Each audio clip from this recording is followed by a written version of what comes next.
Hello everyone, welcome to What If Issei Went Back in Time as White Dragon Emperor movie. Before we start, please go support Jose Luis 7W7 for writing that awesome fanfic. This is the translated version I made.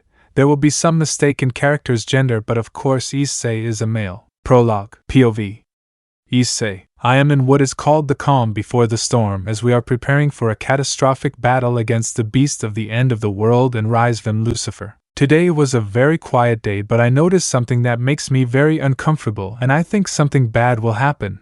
I did not take it seriously, so I continued advancing through the streets of Ko until I reached the park where it all started. A place that before brings me uncomfortable and sad moments, but now they bring me happy moments with my girls.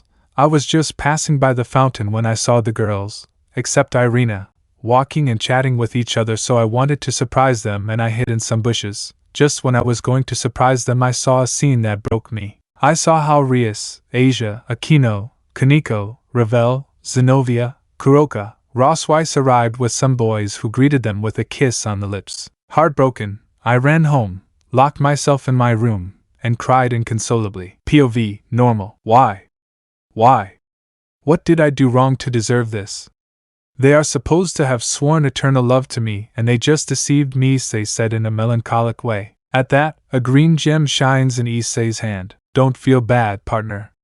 They will one day recognize their mistake and come back, said the dragon Gales to try to support its bearer. But Drake only deceived me. I am nothing to them. Nobody loves me, Issei answered with his head down. That is not true. In that group of females I never saw the brat angel. She still loves you, the dragon mentioned, trying to cheer Issei up. It is true, after all I am her dear childhood friend. Very well, I will go to Irina's parents' house, Issei said a little more animatedly. Good luck, partner, said the dragon, satisfied to have helped its bearer. After that talk, Issei creates a magic circle in the direction of Irina's parents' house. Irina's POV. I was in my room at my parents' house and my father was explaining to me the function of the magic knob so that the angels have relationships without fear of falling, when suddenly a magic circle appears where Issei-kun appears with a face that reflected sadness. I got worried and asked him what was happening. The first thing Issei-kun did was ask my father to leave us alone. When he left, I asked him the reason for his depression, so he told me what happened and I simply could not believe it. I feel very disappointed in my friends Xenovia and Asia, and I could not do anything but take Issei's face and rest it on my shoulder so that he would burst into tears. My heart broke to see my childhood friend and secret love, yes, very secret, bursting into tears, and I could only hug him. After Issei calmed down, I took his face, made him look me in the eyes, and I said a few words that calmed him down and helped him. Issei-kun, no matter what happens, I will be by your side and I will support you in all the problems you have, so trust me, I told him while giving him a smile that calmed him down. But he did something that surprised me but also made me very happy. Issei approached my face and gave me a kiss on the lips that at first surprised me, but I quickly reciprocated with happiness. POV. Normal. After the kiss between them, they separated, connected by a thin thread of saliva. Shortly after, Issei returned the smile and Irina made a comment that baffled the brown-haired man. This is my second kiss, Irina said happily, touching her lips. The second? Issei asked. Yes, the second. The first kiss I had was with you since we were little, Irina said with a smile. But I don't remember, Issei mentioned, scratching his head nervously, thinking he would get angry. I don't blame you. I gave it to you when you were asleep, Irina said, blushing. Irina, I want to ask you something, Issei said, afraid of what could happen. What's wrong? The brunette questioned. Do you love me? Issei asked fearfully, since the betrayal of the Gremory made him close his heart. But the answer could be the sword in the heart that ends the brunette's sanity. That's obvious. Of course I love you, Irina said happily, giving the brunette another kiss. Issei after that stays at Irina's house since he doesn't want to return to his old house where the Gremapitas are.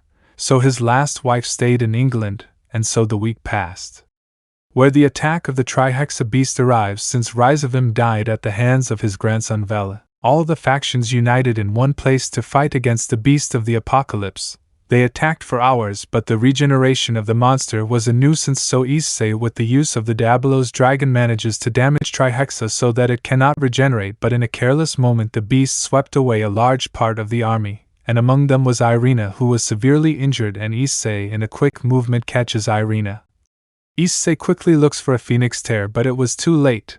Irina had died. But before leaving he gives her a few words. Issei-kun, please end all this and please don't cry for me. I want you to be happy and not forget that I love you, Irina said before leaving for the afterlife. Needle we I already got depressed, I'm going for Clorox. The Issei cried in the middle of the battle but promised to end that battle, so he prepared a large amount of boost and prepared a dragon blaster charged with his demonic and draconic energy powered by his vital energy, so he was preparing for a devastating attack. Partner, are you aware that if you shoot you will not only end Trihexa but your own life? Drake asked, somewhat exalted and worried about his partner. I know, but I have already decided. I will end this monster and look on the bright side. If I die you will no longer be the Issei dragon. Now you will be the partner of the hero who ended someone as powerful as Great Red Issei said, smiling bitterly knowing that he will die. Ha ha ha, you are undoubtedly the most curious and impressive carrier. Here we go, hyodo Issei. Drake said happily but at the same time sad for the loss of his carrier. And so Issei fired the cannon on his back and a huge explosion was generated. Nothing remained but a huge crater. Everyone was celebrating. Finally the battle was over and everything returned to normal. When the leaders and the DXD group go to see Issei, they see an Issei on the ground dead next to Irina, holding hands with a smile on his face, knowing that he died avenging the only one who did not turn her back on him and always loved him. That day they mourned the death of a hero and many comrades. After Issei died, a little year-old brown-haired boy wakes up from his bed in an agitated manner. What happened? I only remember defeating Trihexa. Issei said, realizing that his voice is higher, so he gets out of bed and notices that he is smaller from what he sees in a mirror, and was shocked. He saw that he returned to his childhood, so he got upset and decided to resort to talking to his partner to reach a conclusion. He sat on his bed and entered his subconscious to look for the red dragon. Drake! Issei shouted, looking for the great dragon but received no response. Welsh dragon! He continued shouting even without receiving a response. Lizard with wings and steroids! The brown-haired boy shouted angrily until he saw a white light and saw that there was now a majestic white dragon with yellow eyes and blue wings. I am the White Emperor Dragon Albion. Nice to meet you, partner, said the white dragon, making Issei's eyes widen. But what? Chapter 1. Return to the past and a new faction. Confusion is the only thing the little brown-haired boy felt sitting on his bed with white wings with blue flashes, since he did not expect to meet the Dragon of Supremacy. This is very strange. I expected to talk to Drake, but this is something different, Issei said, thinking about what is happening. But a certain white dragon felt offended. Hey, I'm better than the red idiot, Albion said angrily. I'm sorry, but I'm currently very confused since I was debating having died after attacking Trihexa, Issei said, confused, but with the mention of the beast of the apocalypse, Albion paled, ironic. No? Hey brat, how do you know about that? The dragon asked seriously and scared. I see. I went back to the past. That's why I'm small, Issei said thoughtfully, ignoring the dragon who has a vein on his forehead. Hey brat, I'm talking to you!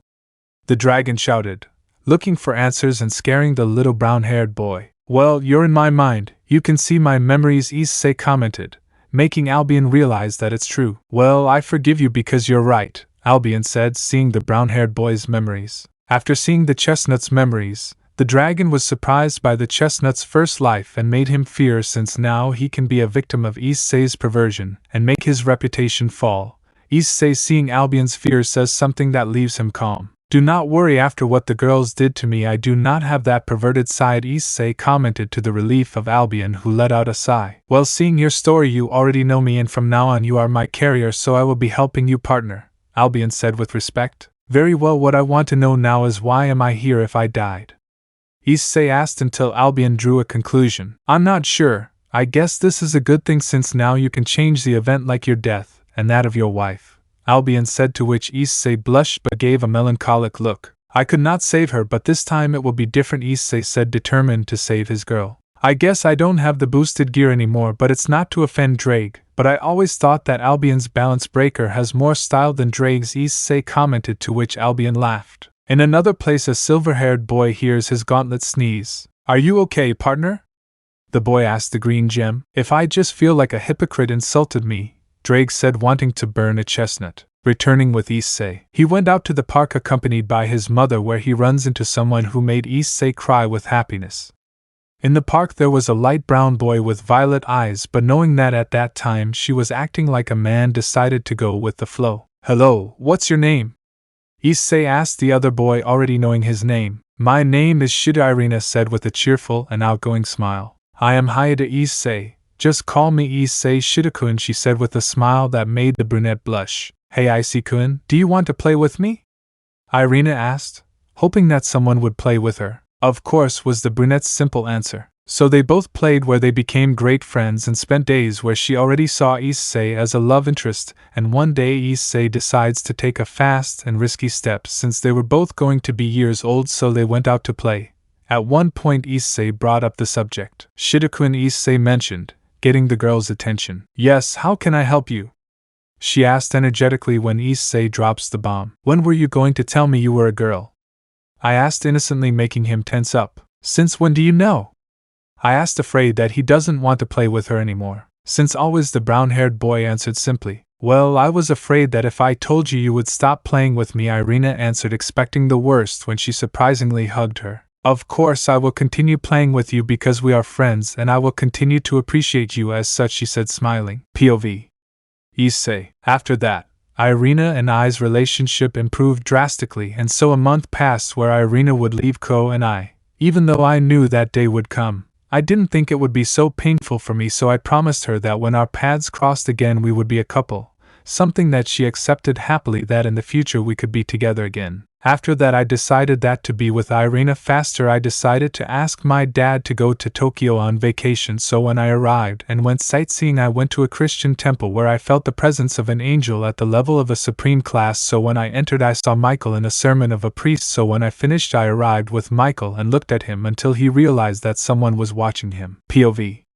Michael. I was in front of a little brown-haired boy who looked at me in a curious and happy way. Classic in children, but I also noticed that the boy wanted to laugh, so I got curious. "Hello, what is it that you find funny, little one?" I asked the boy, but his answer left me speechless. "No, nothing, just that it is strange to see him in a formal suit, since I normally see him with his armor of Leader of Heaven," said the boy. That his answer left me speechless, since he knows about the supernatural, so with a calm but serious smile I asked, "Do you know about the supernatural?"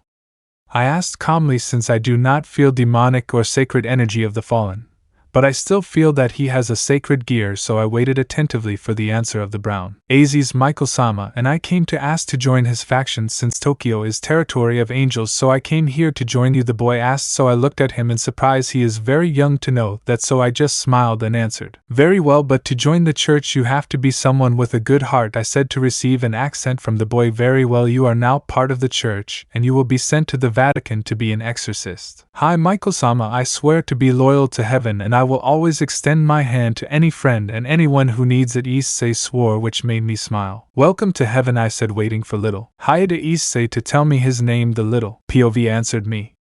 Normal. After that Issei returned with his parents, and when he arrived at the hotel where they were staying he decided to reveal the truth so that they would give him permission to go to heaven. "Oto-san, Oka-san, I want to tell you something," said Issei seriously, since he doesn't know what his parents' reaction will be. "Yes, of course, son. What do you want to tell us?" asked his mother lovingly. "Do you believe in the supernatural?" Issei asked, already knowing the answer. "Of course not, it's just fantasy and fiction.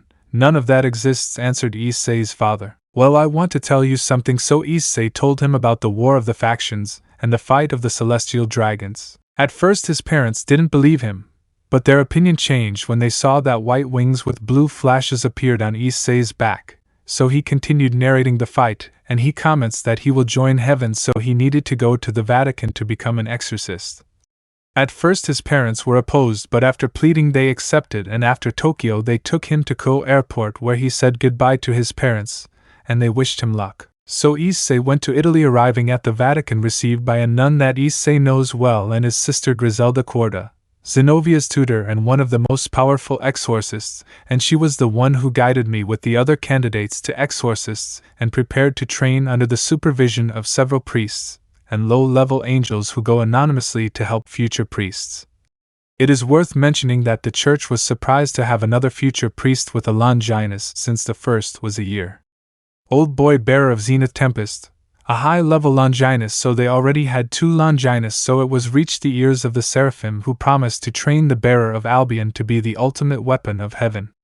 Training and return. Training and return. POV. Issei, a high-ranking priest, summoned me since I was going to be in the presence of a seraph, since the high command of heaven found out about my Longinus, and they themselves offered to give me training in heaven under their tutelage. So we waited for the arrival of the seraph who offered to help me, when suddenly I saw a flash where Michael came out. POV. Michael. I just arrived at the Vatican at the place where I was to meet the new Longinus bearer. When I saw him, I was surprised because in front of me was the same boy who offered to join us at the church in Tokyo. Wow, we meet again, hyodo Issei, I said with a smile. It seems Michael-sama, and I suppose you are the one who will help me improve my Longinus, answered the brown-haired man with a smile, to which I just nodded. Very well, hyodo Issei, follow me, we will go to the presence of the other seraphim to notify your arrival, I said, to which he accompanied me, and we disappeared in a flash of light. Normal POV. After notifying the other seraphim of the arrival of a new Longinus bearer to heaven, they asked who it was, and they were surprised to have the possessor of the divine dividing and host of the white dragon.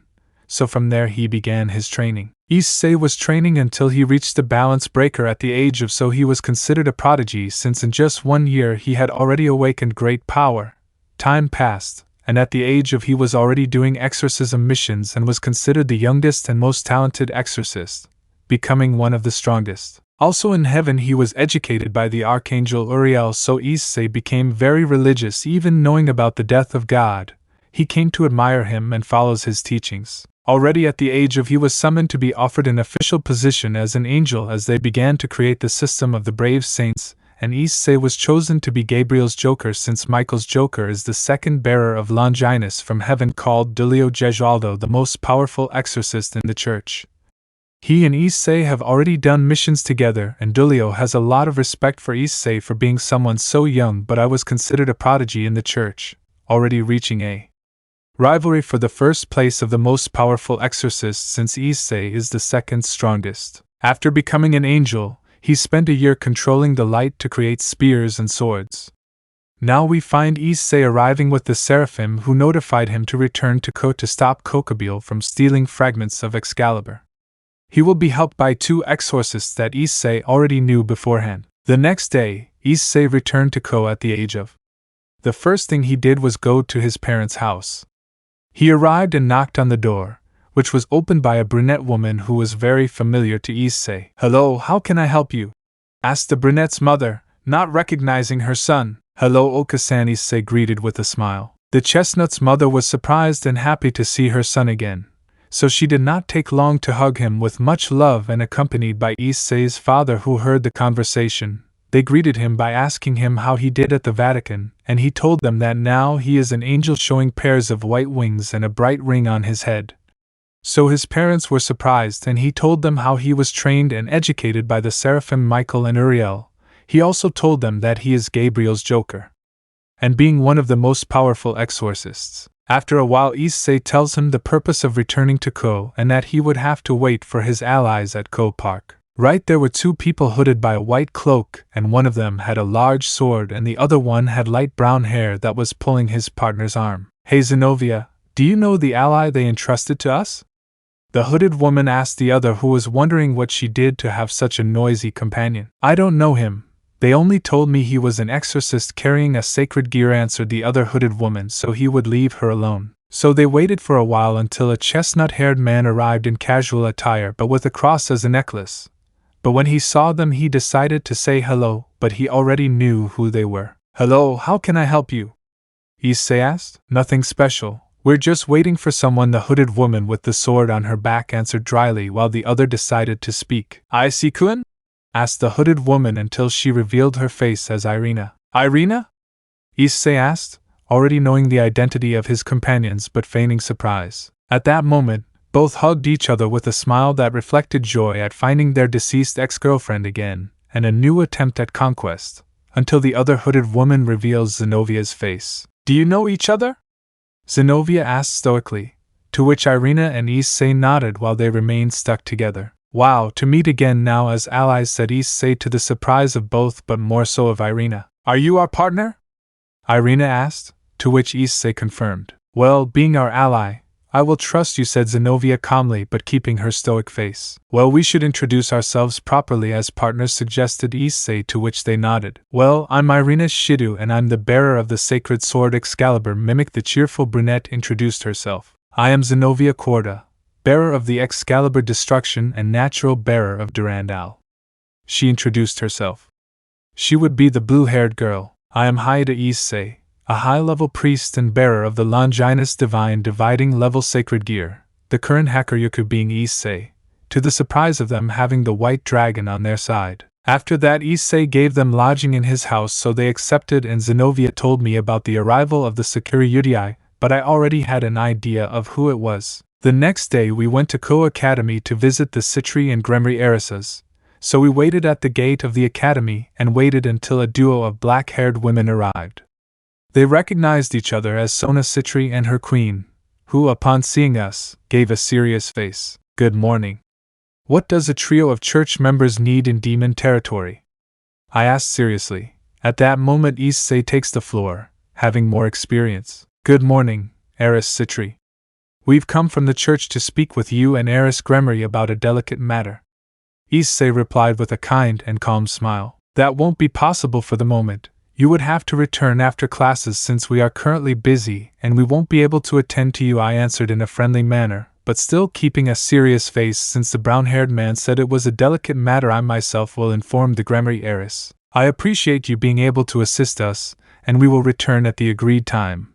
Until then, the brunette said goodbye as she left the school accompanied by the two exorcists who remained silent as they watched how a professional works. Some time later Issei and his companions arrive at the academy, and went to an old building known to Issei and arrived at a room where Rias Gremory was sitting at her desk accompanied by her entourage, who saw them calmly but with their guard up for any threat from the church's envoys, so they sat on one of the sofas to be able to talk with the sister of the Mao Lucifer. Nice to meet you, Heiress Gremory, Issei greeted calmly but still having a serious composure in front of the redhead. Likewise, and tell me, how can I help you?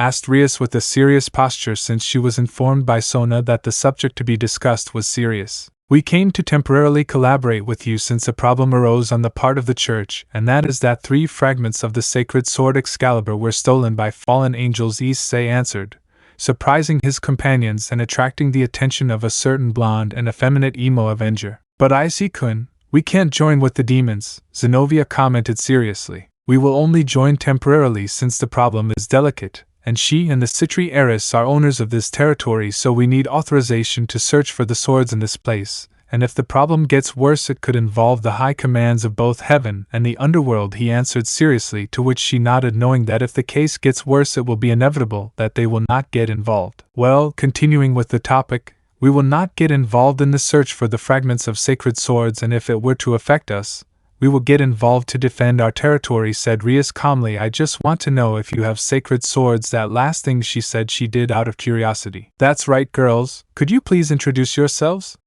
The brunette asked politely. My name is Irina Shido and I carry with me the Excalibur mimic. She introduced herself in a cheerful and energetic manner. I, Xenovia IV, possessor of destruction, introduced myself to the demons in a dry manner. And you? The redhead asked, looking at me. I am Hyodo Issei, a high-level exorcist, and I possess sacred gear, so I don't need a sacred sword.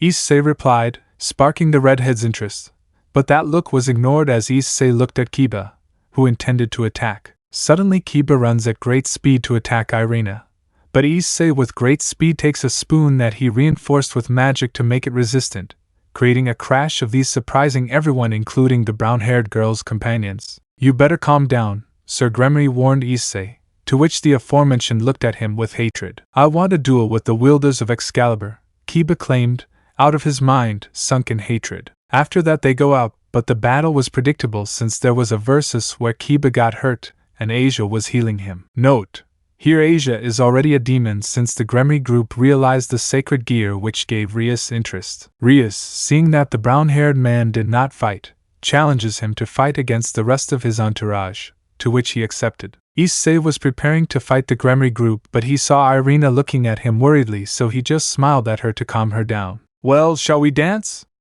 Issei asked, ready to fight. Small confrontation and Kokabile. Issei was in battle pose ready for the short confrontation with his former teammates, and they were in front of the brown-haired boy ready for battle. Irina looked worriedly at her secret love being accompanied by a Xenovia who trusted her partner when she saw the calm look he gave. Away from them, Asia healed an unconscious Kiba after the beating he received from the duo of Excalibur carriers. Rias sees that the third exorcist does not summon his sacred gear, so she decides to ask, "Why don't you summon your sacred gear?" The redhead asked. "I don't need it. Not for nothing I am a high-level exorcist, since I was also trained in the physical realm, and I am the first human to go so far that I am able to use light like the angels," answered the brown-haired man, surprising the demons and his companions. Issei placed himself in a battle pose ready for the duel and summoned a short sword of light, giving as evidence that it is true that he can create weapons with light just like the angels. "Well then, shall we dance?" he said with a smile, ready for battle. The first to jump into combat was Kaneko, trying to connect several punches to the torso or face of the brown-haired man, but he dodges them quickly and elegantly to give several superficial cuts to the small albino, who felt the areas where they hurt her burn intensely, and then give a direct blow to the face of the brown-haired man, who dodges it quickly and gives a knee to the ribs of the small Nikomata, who bent her back upon receiving the impact that knocked the air out of her and spits out a small amount of blood, but she, taking advantage of her tower properties, was able to resist the blow, but she did not expect that in a swift movement he would get near her and give her a blow to the face that sends her flying towards a tree, breaking it in the way. "Kaneko-chan!" Rias shouted as she saw her deer being sent flying towards the tree, and then directed an angry look at the young exorcist, who looked at her unconcernedly. "You harmed my cute servants, and that is something I will not forgive. But you were the one who wanted the duel, and that girl's blows could have killed me.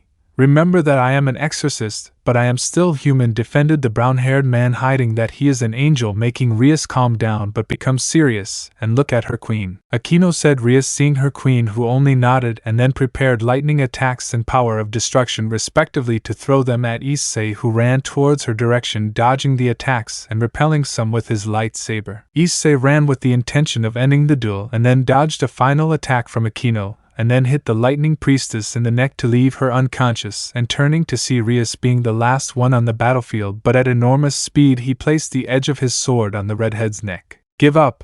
I don't like hurting a woman, so please don't force me to hurt you," said Issei seriously, making her lower her hands and making his lightsaber disappear, taking a step away from Rias and walking calmly towards his companions, who looked at him impressed and with respect at seeing the great power of their companion and superior. But the brunette looked at the brunette with a warm feeling in her chest. "Well, if that's all, we'll leave, and when we accomplish our mission, we'll inform you so we can leave your territory without any problems," Issei said formally, receiving a nod from the Gremory heiress, and thus leaving the academy. After the fight, Issei and his companions walked to the chestnut's house. While they walked, Xenovia asked about his level with the control of the sword, since she wanted to have a little duel, and Irina looked at Issei with a blush and a great warmth in her chest in order to reach the chestnut's home and be able to rest for the next day to begin her mission. But at midnight, Issei entered the guest room where Irina slept, and when he saw her sleeping peacefully, he gave a small smile, and without realizing it, some tears fell down her cheeks, and he remembered the death of his beloved because of the battle against the Trihexa, and a great fear and melancholy came over him, and he began to sob, taking her hand in fear that she would leave his side. Without realizing it, Irina was awake, feeling a squeeze on her hand and hearing the brown-haired boy cry. So she got out of bed and saw Issei crying, looking at her, so she decided to ask, "Issei-kun, what's wrong?" Irina asked when she saw the distressed brown-haired man looking at her as if she was going to disappear. But something that surprised her was that the brown-haired man kissed her on the lips while hugging her tightly, and she could only hug him while they continued kissing, and she cried with happiness at receiving that display of love from the brown-haired man, but she was still worried about the boy's attitude. When they separated, Issei hugged her while he buried his head in the girl's chest, seeking comfort from her, so she hugged him. "I don't want to lose you. Not again," whispered Issei in Irina's chest, who was comforting her, but she heard what he said and was confused by what he said, and they separated so she could look him in the eyes. "But I don't understand. What do you mean, Issei-kun?"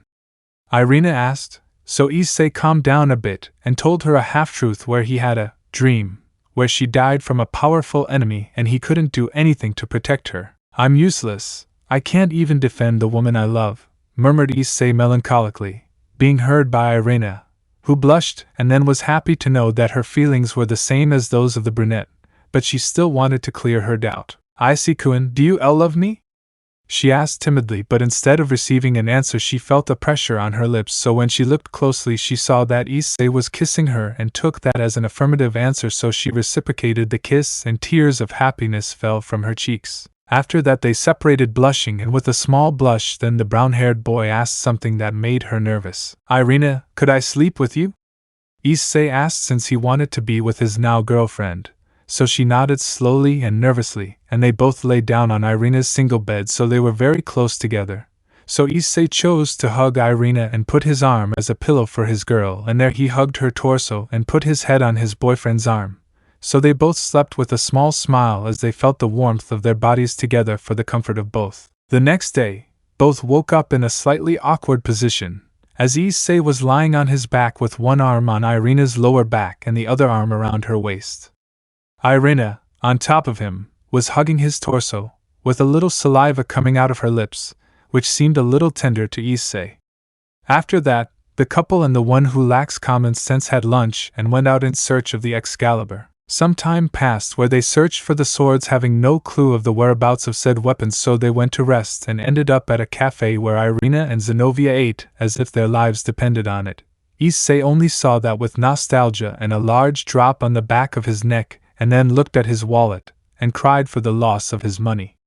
So some time passed where they devoured all the dishes, and they saw that a blond man known as the brown-haired man arrived, who when seeing him only gave a serious look. I want to help, said the blonde with a serious look. What? Issei asked calmly, already knowing the answer. To destroy the sacred swords, Kiba replied in a voice from beyond the grave. We came to recover the swords, not to destroy them, mentioned Xenovia, to Kiba's annoyance. Very well. We collaborate with you, said Issei in a disinterested manner, surprising his companions. Before you say anything, I think that a sacred sword in the hands of the enemy is no longer considered holy. That made Xenovia, who is going to complain, calm down and sit down. But before we collaborate, is your master aware of this? I don't want problems with the Gremory heiress. He doesn't know, and he doesn't need to know, replied the gentleman. Very well, but since your king is not aware of this, we will not be responsible for your death since you did it behind your mistress's back, the brunette answered seriously, receiving a nod from the blonde. Thus they searched for the sacred swords until they were joined by the lowly Nikomata and the arrogant Citri.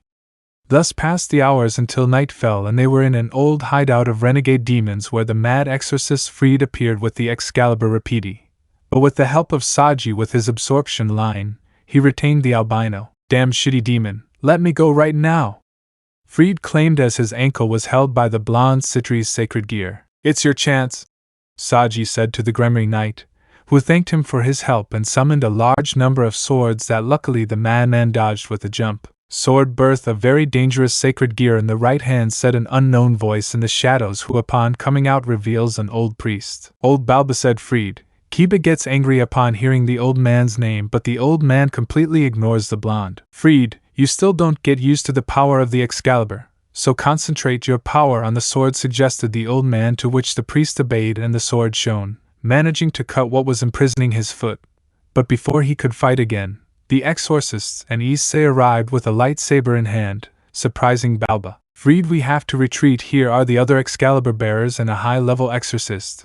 We leave, the old man said to the albino, who obeyed the order and threw a bomb that blinded everyone, and when they turned to see that there was no one there, so Kiba and the Excalibur bearers went to chase them. Just when the others were going to leave, the other little bags, Citri and Gremory, arrived.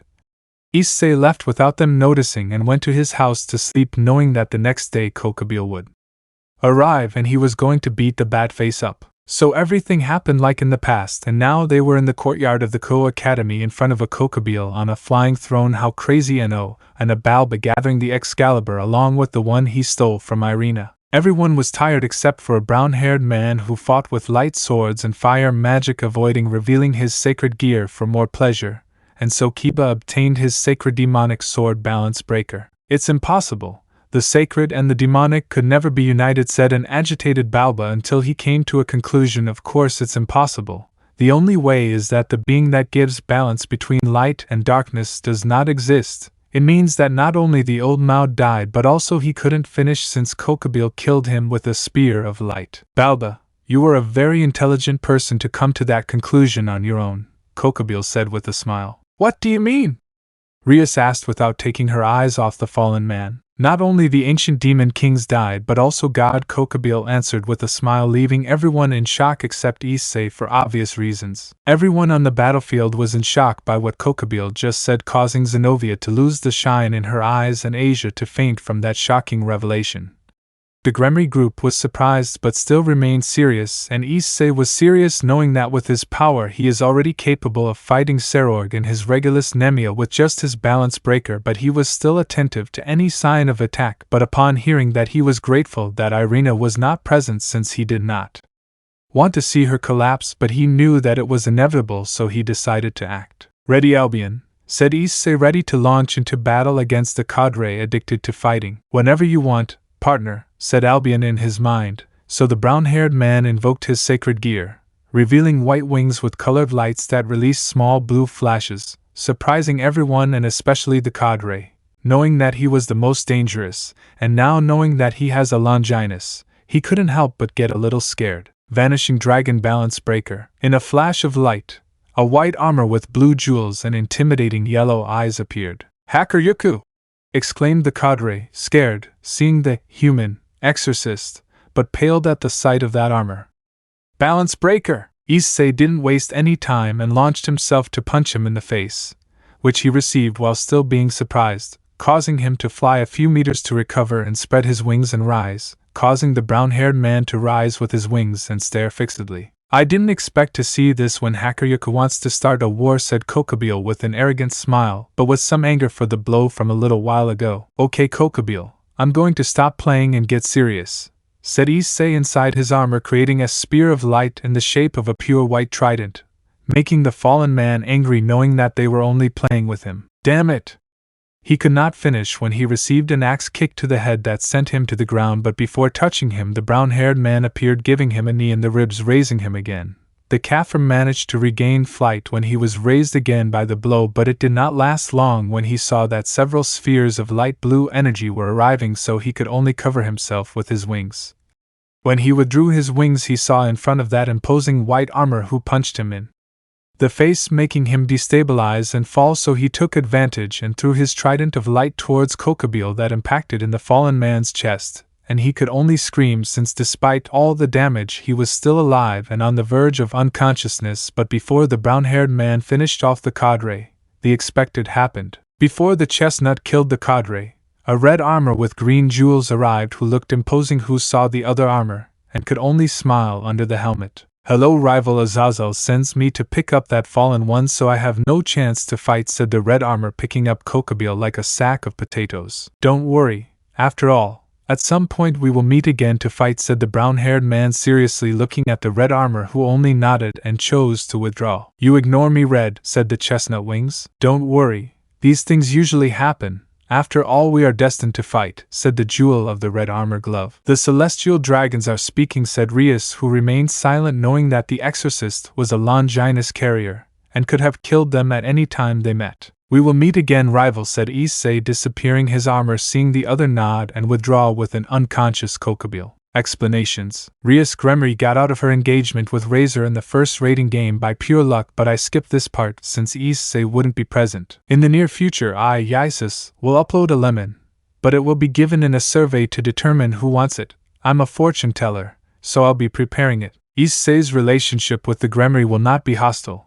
He just doesn't want to have a relationship beyond friendship to avoid the same thing as the prologue. I will try to make the attitude of the Gremory entourage the same as the original, since in some fics they show proud and ignorant attitudes, very far from reality. There will be no harem, or maybe yes, survey for possible harem, but some known ones will be added. Irina, Gabriel, Leifi, Truth, and Reunion. After the battle of the chestnut against the fallen, he and Xenovia talk for her to say that she will stay and become a dear of the Gremory family, so he did not oppose and retired to see how Tsubaki, the queen of the Citri heiress, brought with her a recovered Irina but still unconscious, who carried her and took her to her house so that she could rest and the next day they go to the airport to return to the Vatican in order to return the fragments of Excalibur that was destroyed after the battle against Gabriel. At the airport, Xenovia said goodbye to Irina, thus retiring with the chestnut who accompanied her to fulfill her mission. After the trip by plane, they arrived at the Vatican, where they will rebuild the swords and return to the churches where they correspond.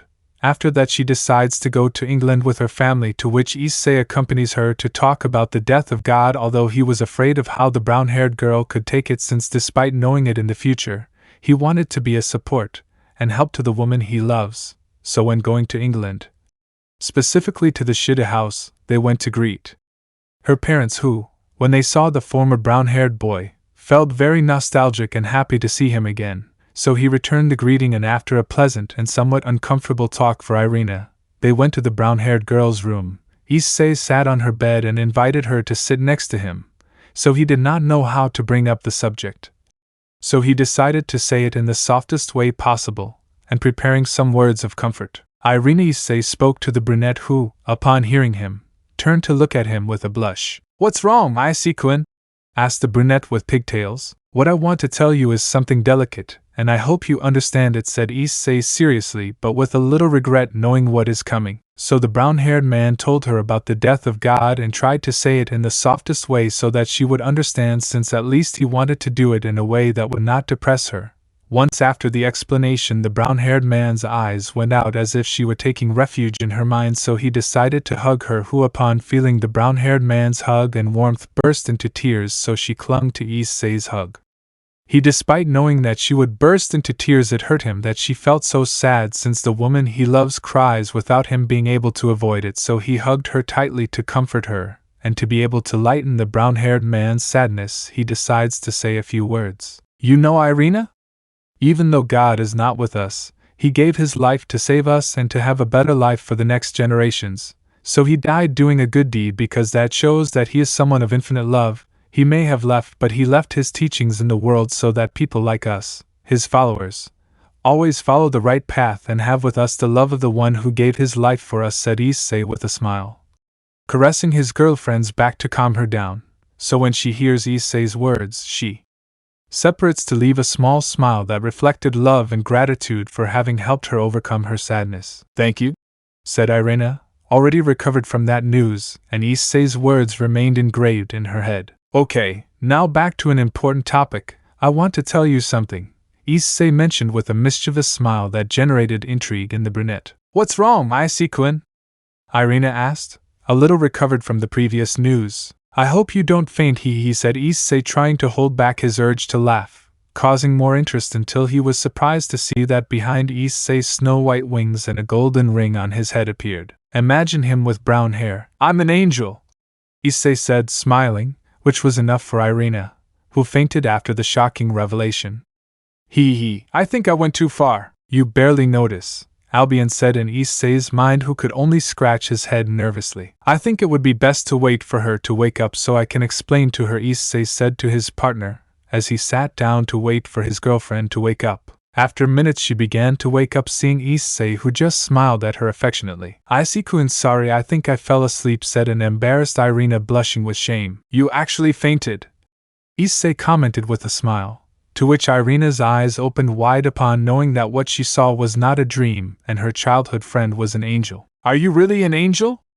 Irina asked her boyfriend, who nodded, revealing his wings again, making her scream with excitement. "Great! My boyfriend is an angel. Issei-kun, can I touch them?" Irina asked shyly but with excitement, to which he smiled and nodded, confirming that he can touch them. "They are very soft," said Irina, caressing Issei's white wings until she rested her head on their wings. "So soft," said Irina, exhaustedly falling asleep lying on Issei's wings. Issei did not want to take away her happiness of touching his wings, so he lay down with her and wrapped her with his wings and hugged her. When she felt the hug, she reciprocated by getting closer to be closer together, and so they both fell asleep with a smile. The next day they both woke up, and when they saw each other like that they both blushed, but they had a smile. So Irina explained that he was a volunteer for a project from heaven called Brave Saints, which consisted of turning humans into angels using poker cards being the Joker of the Seraph Gabriel and one of the ultimate weapons of heaven, along with the Joker of the Archangel Michael, surprising his girlfriend by knowing that he knew heaven and the seraphs, to which she asked him to turn her into an angel, but he explained that the project being a success, they are beginning to produce them, so she has to wait, but it will be worth the wait, to which she understood and accepted. Several days passed where Issei stayed with Irina in England, where they deepened their relationship, and he was overprotective because he was afraid that she was in danger, and Irina saw him as very tender because he cares a lot about her, and is there for her at any moment, and when she saw how time passed, and some women saw him as if he were a piece of meat, she did not stay behind and became very attached to him so that they would see that she belongs to him. So Issei was informed that he and Irina, being involved in Kokabil's attack, they would go to the meeting of the factions as witnesses of the meeting. So that day they returned to Ko, where they stayed at the house of the brown-haired boy's parents, who accepted so they could spend more time with their son and daughter-in-law, embarrassing Issei and making Irina blush since they asked them to give them many angel grandchildren, which embarrassed them to the point of no return. But they changed the subject and talked until nightfall, and Issei's parents went to their room and the young people went to Issei's, since they stayed in England she prefers to sleep with her boyfriend, and he does not refuse since he likes the company of his dear brown-haired girl. The next day they both went to the academy, where they were informed that the peace meeting between factions was planned to be held there, so they went there to plan the details. But upon arriving at the door they saw a certain silver-haired young man known to Issei and Albion. Upon recognizing his carrier from another life. "So you finally appear, Red," said Issei with a calm smile. "Wow, I didn't expect anything less from my rival," the young man replied with a smile, when he saw Issei with the same smile. "It would be disrespectful not to recognize the person I'm destined to fight," the brunette answered with his eyes closed, then opened them and saw Lucifer pointing at his forehead. "It's rude to point at strangers," he said with a smile. "You look vulnerable. What would happen if I apply a little magic?" he asked mockingly, but he didn't expect that in a blink of an eye the brunette had taken his arm with which he was pointing at him, and placed it behind his back while he felt a finger on his neck. "You shouldn't be too confident, since I'm not weak either," he said mockingly, having immobilized the platinum-haired boy who had a serious face. "Allow me to introduce myself. I'm Hyodo Issei, and I'm your worst half-blood nightmare." What the brown-haired boy said made the silver-haired boy surprised and put on a serious face. "How do you know that?" asked one who had already released Issei's grip with a serious look and a gaze focused on the brown-haired boy. "I'm not stupid. I feel your aura and it's demonic. But you have a sacred gear. I don't need to be a genius to know that," the brown-haired man replied, shrugging his shoulders. "You're right, I'm Vala, a hybrid of a demon and a human," Vala answered seriously, since they are revealing their truths to him and he is feeling intimidated because his rival is very subtle and strong, exciting him to want to fight. "Well, now that we're introduced, I have to leave since I need to work." "See you later, Vala," said Issei, leaving since he knew Vala too well and didn't want to break his teeth yet. So Vala also left with a serious face, since what he tried to intimidate his rival went wrong. Irina wasn't there since she stayed at Issei's house, since she would arrive after classes, and the Gremory group did not appear since Asia and Rias do not live with Issei, and Xenovia also lives in the occult club, so they did not appear in the verbal massacre. After what happened, Issei went to the meeting room to make preparations and wait for his girlfriend to arrive to greet his leader and for the meeting to begin. Co-Academy meeting room. At the leader's table were the Mao, Lucifer, and Leviathan, accompanied by the Gremory entourage and the Citri heiress with her queen. On the part of the fallen angels there was only Azazel with the albino Securiudii, and finally on the part of the angels there were the Archangel Michael with the exorcists Irina and Issei, who were behind their leader as his personal escort. "Well, since everyone is present, we will begin the meeting," said the red-haired Mao with a serious face. Thus Rias narrated what happened in the case of Kokabil's attack and the appearance of the Securiudii, giving Sona Citri as a witness of what happened back then. After they narrated what happened, everyone turned to see Issei, who took a step forward confirming the events that happened back then. "I see. I appreciate that you were able to help with the case, and that the problem didn't get any worse." Searchix thanked the exorcist duo for their help, who only nodded and waited for further instructions. Now I would like to know what the opinion of the leader of the fallen angels is on all this. The redhead spoke again with a serious expression, waiting for an answer from the fallen one. I have nothing to do with it. Gabriel acted on his own, Azazel replied nonchalantly, to which several looked at him seriously except Issei, who already knew the attitude of that crow. Are you saying that you have nothing to do with this? Asked the Mao Leviathan seriously now.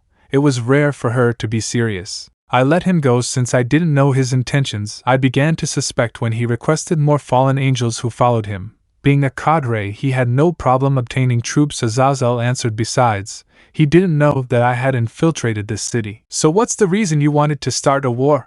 Asked Xerxes. He felt unhappy about the result of the previous war, replied the fallen angel, disgusted with the problems that Gabriel would have caused if it had resulted. So there was some discontent among your men, Seraphal said seriously. Even so, Xerxes was going to say something but was interrupted by Azazel. I'm tired of so many questions.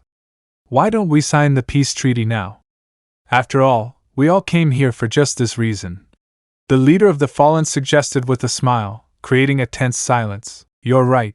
There's no reason to continue discussing this topic, the redhead answered seriously. Now that the old Mao and God who were the cause of the war no longer exist, there is no reason to create a new war, said Michael sadly, for the death of his father. Fine, but in order to achieve peace we need the opinion of two beings who, with their power, are capable of changing the world.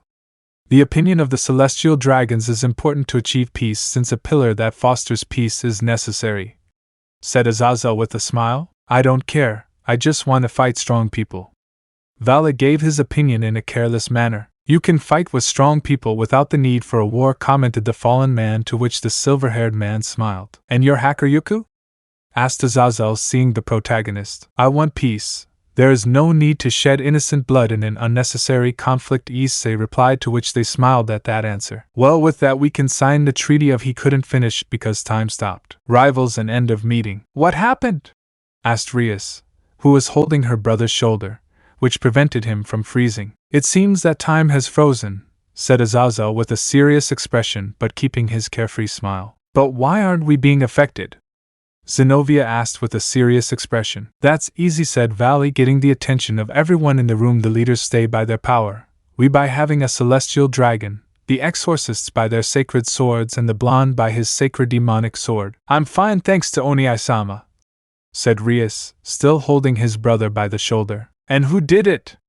Michael asked seriously. He was the half-vampire of the Gremory family, Azazel answered seriously, to what Rias and his entourage took a serious expression upon knowing that one of their members is in danger. We have to find a way to save Gasperkun, said Xerxes, looking at his options to get to the vampire. Oni-sama, I have a rook in the club. I can castle, suggested Rias, in order to reach the building. But you can't go alone. It's too dangerous, said the Mao, worried that his sister would be hurt by the large number of magicians. I'll go, the brown-haired Hakuryuku offered. I'll help Miss Gremory recover her peace, Issei answered, approaching the Mao, who only nodded. Issei-kun, Michael called to his subordinate. You have to come back because otherwise someone will get very angry with me, said Michael, remembering a certain blonde seraph who, upon remembering her angry, a shiver ran down the spine of the faction leader and the young exorcist. Ha ha, answered the brown-haired man nervously, remembering a very terrifying event orchestrated by a certain seraphim. Issei was years old when he was given his first mission by the Archangels Michael and Uriel,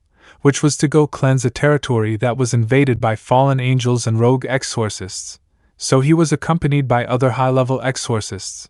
Being a rookie, he would have to be supervised by the older ones. Upon returning from his successful mission, where Issei returned with his clothes torn and with someone else's blood, but maintaining an innocent smile that caused a little fear to his companion, who went to report to the Vatican while he was returned to heaven, received by the seraph Gabriel, who was always overprotective of the little exorcist, who upon seeing him was horrified to see him stained with blood.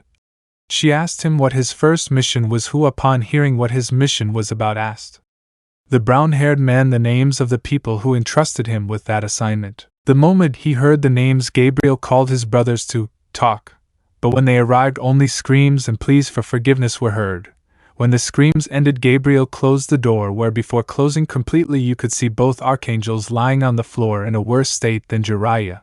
The end of flashback. After that memory, Issei entered the magic circle that Xerxes created to transport his sister, and Issei where they disappeared with the mission of rescuing the redhead's pieces. Azazel, I'm getting bored, Vala commented in a bored manner, while the leaders kept a serious expression. Very well, why don't you go out and play?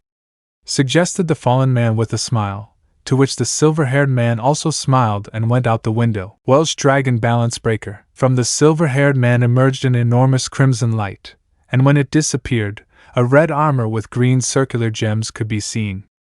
After finishing his transformation, he dedicated himself to quickly eliminating the enemy magicians while the members of the meeting, seeing the speed at which the Sakurayudai eliminated the magicians, got a little scared. While that was happening in the occult club, Issei and Rias ran through the corridors of the building.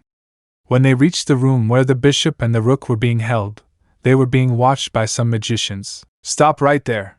exclaimed a female magician. "If you take one more step, we'll kill the demons." The female magician threatened the white-haired woman with a dagger in her neck. But they didn't expect that out of nowhere they would feel an enormous gravitational power that threw all the magicians face down. "I won't hit or kill women, so I'll just immobilize them so they don't cause problems." Rebellion. When Issei said that, several swords emerged who stuck in such a way that they remained immobilized by having them crossed, preventing the movement of arms and legs very well.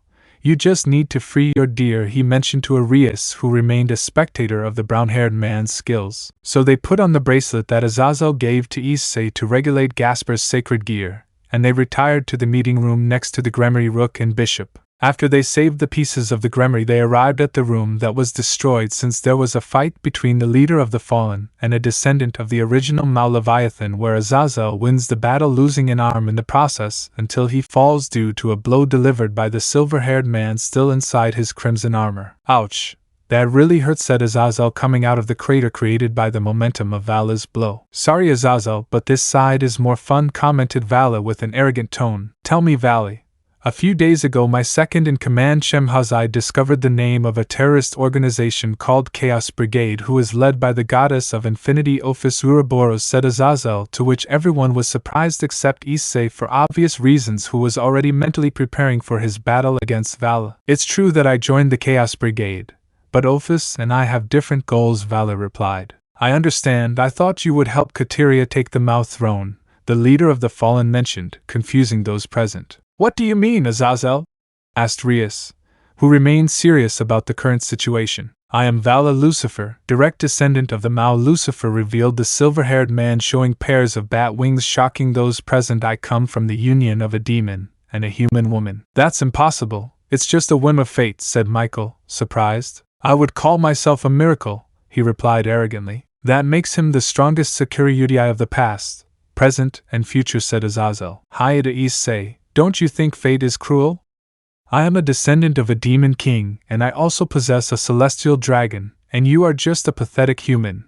Without your sacred gear you are nothing," he said arrogantly. "You're wrong there, little half-breed," answered Issei, to which everyone was surprised. "I am not a human.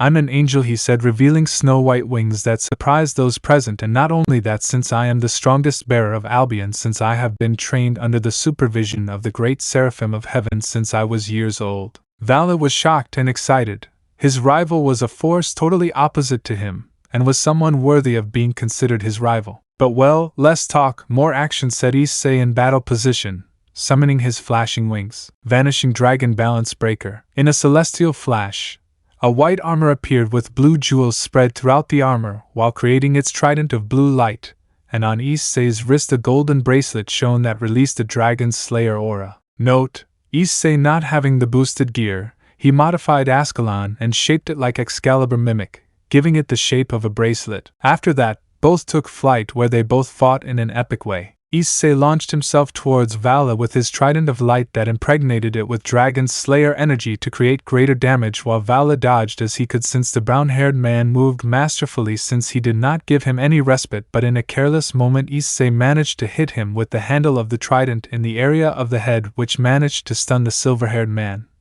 So Issei took advantage and undid his spear and transformed Ascalon into a sword to give him a diagonal cut in the chest, which made Vala spit blood and the affected area began to burn. "Damn, he's very fast, and that sword is hurting me a lot since I'm a dragon slayer and a sacred sword at the same time. I have to be more careful, he said to himself as his glove shone. Boost, Drake's voice echoed from the albino's glove. I'm sorry, but I won't leave you, said Issei mockingly. Divide, Albion said as the albino lost the strength recently granted by the red dragon. Thus both launched into another battle where only the voice of both dragons could be heard, empowering and dividing respectively to prevent one of them from taking the lead until Vala creates a dirty play and launches a dragon shot towards the leaders until Issei quickly intervenes so he receives the attack fully. Unfortunate.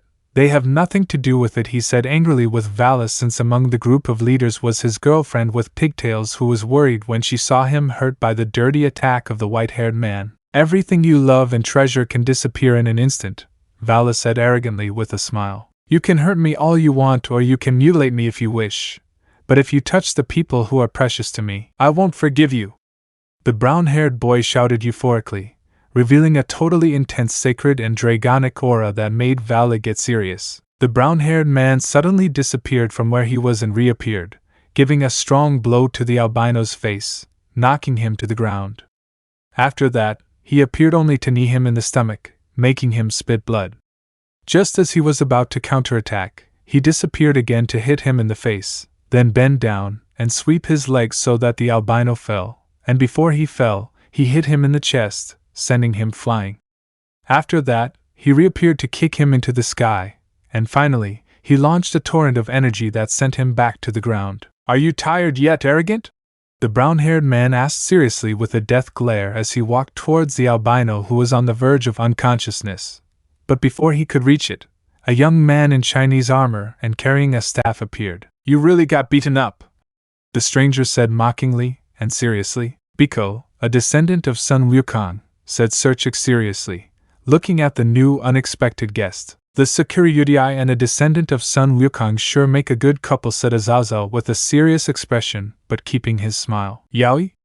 Issei asked, causing some to laugh and Biko to look at the brown-haired boy with hatred. Take your boyfriend before I send him to the afterlife, Issei said seriously, intimidating Biko, who took Vala and left with his tail between his legs. Well, once that's over and seeing that the problem was resolved, it's better to continue with the peace treaty Azazel proposed, to which no one refused, and they returned to the room that was rebuilt with magic. Thus, a historic day occurred where the factions that were enemies for centuries finally came to peace, and the chestnut tree kicked the albino's ass and, as the cherry on the cake, gave a humiliation to the descendant of the Monkey King and the Sakuriyudai. First Lemon. Once in heaven, they went to the Heaven Laboratory, which is run by the Seraph Raphael, who gave a deck of poker cards to Michael, who was present, performing the reincarnation ritual, revealing Irina with a pair of white wings. Before you leave, I want to tell both of you something, said Seraph Raphael with a calm smile, drawing the attention of both of you. What's wrong, Raphael-sama?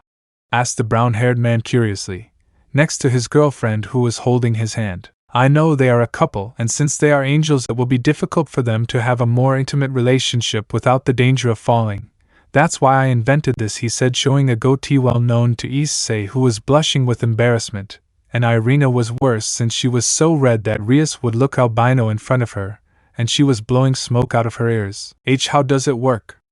Irina asked, embarrassed by the topic at hand. You just place the knob on the door, and it will take you to a magical room where the angel can have impure thoughts, and even be intimate without the fear of falling. Raphael informed her, to which she blushed and looked away, but her wings began to flicker. Be with darling and have children. I want children, not... No, better, said Irina with a smile, immersed in her thoughts. Irina, calm down or you're going to fall, said a blushing Issei because of his girlfriend's antics. After they were able to calm down, they both took a knob and left Raphael's laboratory. Well, congratulations, you are now one of us, my beautiful angel, said a smiling Issei, making the brunette blush at her comment. Thanks, darling, said a smiling and blushing Irina. They were walking quietly through the sky while talking about trivial topics until they came across a blonde seraph who, upon seeing Irina accompanied by her joker, caused a certain degree of jealousy. Hello, Issei-chan, said the blonde, hugging the brunette while he returned the hug, making her happy. Darling, who is she? Irina asked, seeing the blonde, who was surprised by the way she called her joker. She is Gabriel. She is one of the great seraphim, and she is the most beautiful and strongest woman in heaven, and beautiful is an understatement, said a smiling Issei, blushing the seraphim, which was noticed by the brunette, and she could only see her as a love rival, although she is already ahead. Nice to meet you, Gabriel-sama. I'm Irina's Shido and I'm Michelle's ace and Issei's girlfriend, she said, hugging the brunette, to which the blonde became sad but gave a fake smile that was noticed by Issei. Wow, this is more than surprising. I never thought I would fall in love with the most beautiful seraphim in heaven, Issei said with an incredulous face, but then it changed to a smile. What are you planning to do, partner? Asked his Albion partner to his carrier. I don't want to see her sad, so I'm going to talk to Irina and Gabriel to come to an agreement, he replied to his tenant, who nodded to go to sleep. Gabriel, can I talk to you? The brown-haired man asked the seraph, who had a complicated look, who nodded, and they went to a secluded place. What's wrong, Issei-chan? Gabriel asked, discouraged but keeping a fake smile. Gabriel, I want to be direct. I love her, said Issei with a blush, surprising the seraph. I will accept if she rejects me, but remember that a dragon can have more than one partner, and I have loved her since she took care of me as a child in heaven, and I do not want to see her cry. I would not forgive myself for seeing her cry. I want to see you happy, and I want to protect you and love you until the end of my days, confessed the brown-haired man, waiting for her response, which was immediate upon feeling the contact of lips between him and the blonde. Of course I love you, and I couldn't bear to be without you. I have loved you so much since you arrived in heaven as a child, and I don't want to lose you.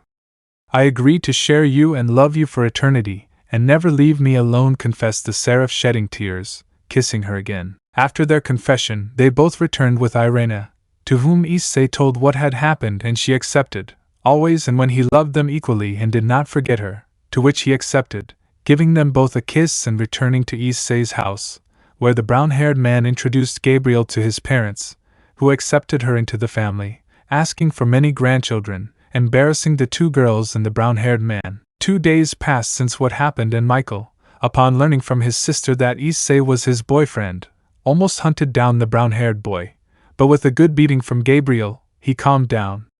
However, Issei and the seraph's relationship reached the ears of the supernatural world, and the most affected was Azazel. Azazel, I don't want to live anymore. JPG. After that, Issei promised to take each of them on a date, and they gladly accepted, since they would be able to spend time with their boyfriends. However, they had another plan, the creation of the angelic firstborn operation. This was decided in a game of rock, paper, scissors, with Irina winning and being the first to lose her virginity. Issei go out with our lucky protagonist. The next day, Issei was in the park waiting for his beautiful reincarnated angel. Sorry for being late, said an embarrassed Irina, which created a mystery for Issei. We're living under the same roof and you're taking longer than me. Why? Issei asked. If I tell him that I lost my magic knob, the plan will go wrong. Girl things, Irina answered with a smile and a blush. After that, they both started a date where they went to the movies to see a romance movie. After that, he took her to a clothing store where Issei was more clothes than person. Already in a secluded place, they sent things by a magic circle and continued the date through a park, and already at dusk Irina and Issei were going home when they got lost and arrived at the alley of the motels, where Issei blushes and Irina takes advantage of the bug. Come on, darling, said Irina, dragging Issei to the motel where, upon reaching the room door, they placed the magic knob. Irina, why did we come here? Asked a nervous Issei until Irina kissed Issei. Lemon skipped. While at Issei's house, Gabriel was sleeping until he felt a disturbance in the force and sensed a bad omen. You beat me, Irina, said Gabriel until he went back to sleep. Tomorrow will be my turn. After the events of the faction meeting, Issei has stayed at his parents' house with the company of Irina, who has been with him since the meeting until 1 week after what happened, and Issei has been told that he will take Irina to heaven to reincarnate her as an angel who, upon telling him the news, jumped with excitement and hugged and kissed her boyfriend on the lips. Once in heaven, they went to the Heaven Laboratory, which is run by the seraph Raphael, who gave a deck of poker cards to Michael, who was present, performing the reincarnation ritual, revealing Irina with a pair of white wings. Before you leave, I want to tell both of you something, said Seraph Raphael with a calm smile, drawing the attention of both of you. What's wrong, Raphael-sama? Asked the brown-haired man curiously, next to his girlfriend who was holding his hand. I know they are a couple, and since they are angels it will be difficult for them to have a more intimate relationship without the danger of falling. That's why I invented this, he said, showing a goatee well known to Issei, who was blushing with embarrassment, and Irina was worse since she was so red that Rias would look albino in front of her, and she was blowing smoke out of her ears. How does it work? Irina asked, embarrassed by the topic at hand. You just place the knob on the door, and it will take you to a magical room where the angel can have impure thoughts and even be intimate without the fear of falling. Raphael informed her, to which she blushed and looked away, but her wings began to flicker. Be with darling and have children. I want 2 children, not 5. No, better 10, said Irina with a smile, immersed in her thoughts. Irina, calm down or you're going to fall, said a blushing Issei because of his girlfriend's antics. After they were able to calm down, they both took a knob and left Raphael's laboratory. Well, congratulations, you are now one of us, my beautiful angel, said a smiling Issei, making the brunette blush at her comment. Thanks, darling, said a smiling and blushing Irina. They were walking quietly through the sky while talking about trivial topics until they came across a blonde seraph who, upon seeing Irina accompanied by her joker, caused a certain degree of jealousy. Hello, Issei-chan, said the blonde, hugging the brunette while he returned the hug, making her happy. Darling, who is she? Irina asked, seeing the blonde, who was surprised by the way she called her joker. She is Gabriel. She is one of the great seraphim, and she is the most beautiful and strongest woman in heaven, and beautiful is an understatement, said a smiling Issei, blushing the seraphim, which was noticed by the brunette, and she could only see her as a love rival, although she is already ahead. Nice to meet you, Gabriel-sama. I'm Irina's Shidu and I'm Michelle's ace and Issei's girlfriend, she said, hugging the brunette, to which the blonde became sad but gave a fake smile that was noticed by Issei. Wow, this is more than surprising. I never thought I would fall in love with the most beautiful seraphim in heaven, Issei said with an incredulous face, but then it changed to a smile. What are you planning to do, partner? Asked his Albion partner to his carrier. I don't want to see her sad, so I'm going to talk to Irina and Gabriel to come to an agreement, he replied to his tenant, who nodded to go to sleep. Gabriel, can I talk to you?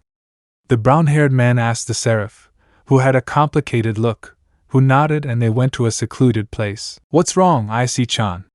Gabriel asked, discouraged but keeping a fake smile. Gabriel, I want to be direct. I love her, said Issei with a blush, surprising the seraph. I will accept if she rejects me, but remember that a dragon can have more than one partner, and I have loved her since she took care of me as a child in heaven, and I do not want to see her cry. I would not forgive myself for seeing her cry. I want to see you happy, and I want to protect you and love you until the end of my days, confessed the brown-haired man, waiting for her response, which was immediate upon feeling the contact of lips between him and the blonde. Of course I love you, and I couldn't bear to be without you. I have loved you so much since you arrived in heaven as a child, and I don't want to lose you. I agree to share you and love you for eternity, and never leave me alone, confessed the seraph, shedding tears, kissing her again. After their confession, they both returned with Irina, to whom Issei told what had happened, and she accepted, always and when he loved them equally and did not forget her, to which he accepted, giving them both a kiss and returning to Issei's house, where the brown-haired man introduced Gabriel to his parents, who accepted her into the family, asking for many grandchildren, embarrassing the 2 girls and the brown-haired man. 2 days passed since what happened, and Michael, upon learning from his sister that Issei was his boyfriend, almost hunted down the brown-haired boy, but with a good beating from Gabriel, he calmed down. However, Issei and the seraph's relationship reached the ears of the supernatural world, and the most affected was Azazel. Azazel, I don't want to live anymore. JPG. After that, Issei promised to take each of them on a date, and they gladly accepted, since they would be able to spend time with their boyfriends. However, they had another plan, the creation of the angelic firstborn operation. This was decided in a game of rock, paper, scissors, with Irina winning and being the first to lose her virginity. Issei go out with our lucky protagonist. The next day, Issei was in the park waiting for his beautiful reincarnated angel. Sorry for being late, said an embarrassed Irina, which created a mystery for Issei. We're living under the same roof and you're taking longer than me. Why? Issei asked. If I tell him that I lost my magic knob, the plan will go wrong. Girl things, Irina answered with a smile and a blush. After that, they both started a date where they went to the movies to see a romance movie. After that, he took her to a clothing store where Issei was more clothes than person, Already in a secluded place, they sent things by a magic circle and continued the date through a park, and already at dusk Irina and Issei were going home when they got lost and arrived at the alley of the motels, where Issei blushes and Irina takes advantage of the bug. "Come on, darling," said Irina, dragging Issei to the motel where, upon reaching the room door, they placed the magic knob. "Irina, why did we come here?" asked a nervous Issei until Irina kissed Issei. Lemon skipped. While at Issei's house, Gabriel was sleeping until he felt a disturbance in the force and sensed a bad omen. "You beat me, Irina," said Gabriel until he went back to sleep. "Tomorrow will be my turn, my beautiful seraphim." The next day you could see a couple of brown-haired boys completely naked and hugging while they slept peacefully until the brown-haired boy showed signs of waking up, thus opening his eyes. At that moment he realized that he had an extra weight on his chest, so he removed the sheet that was the only thing covering the body of both brown-haired boys to see a brown hair that he easily recognized, making him remember everything he did yesterday with Irina. "Well, sleeping with Irina after the date was not my plan," Issei said to himself when he saw what he did. "Well, mate, look on the bright side. I mean, you died a virgin when you were Drake's carrier, but with your new life you are no longer a virgin," answered Albion in his mind, which made Issei find it ironic, since when he was a pervert he wanted to lose his virginity, but now that he is no longer perverted he has lost his chastity. The brown-haired man stopped thinking when he saw that his girlfriend was showing signs of waking up. "Boaz," yawned Irina in a tender way, stretching her arms, leaving her breasts in view, making mini Issei get harder than the stone that crushed Obito. "Good morning, darling," said the brunette. "Good morning," looking at a blushing Issei until she saw the tent he made with the sheets. You still want more, huh?" Issei only kissed Irina, who reciprocated with great joy until he moved on to a more lustful one, but they stopped when they found out that they did not tell the brown-haired boy's parents that they were going to sleep outside, so they decided to return so as not to worry them. While they were dressing, Issei saw that on Irina's shoulder there was a mark of a blue dragon, so he went to consult with his tenant. "Albion, what is that mark on Irina's shoulder?" Issei asked his dragon, hoping he would explain. "That is the mark of the Hakuryuku. It appears on female dragons to show that it belongs to them, and whoever tries to touch their women, the mark will react and summon the dragon to protect his mate," explained the dragon, to which the brown-haired boy was surprised but changed his surprised expression to a happy one, knowing that he can count on the mark to protect her. After that explanation, both finished dressing and went to Issei's parents' house, who received them, asking why they were absent, to which they gave an excuse that hopefully they believed, but there was a seraph who didn't believe it and felt that the brunette had the energy of her joker inside her, to which she came to the conclusion that what happened yesterday was not a dream, and she puffed out her cheeks in a pouting gesture, which Issei noticed, and he had to admit that she looked adorable. After the talk with his parents, Issei went to his blonde girlfriend, who only looked at him with an angry pout. "Gabi-chan, why are you mad at me?" asked the brown-haired man to his girlfriend, who had her back to him, keeping her pout. The blonde snorted, still turning her back on her boyfriend until he came to the conclusion that she was jealous. "I think I already got an idea of your anger," said Issei, to which she looked at him out of the corner of her eye. "Calm down.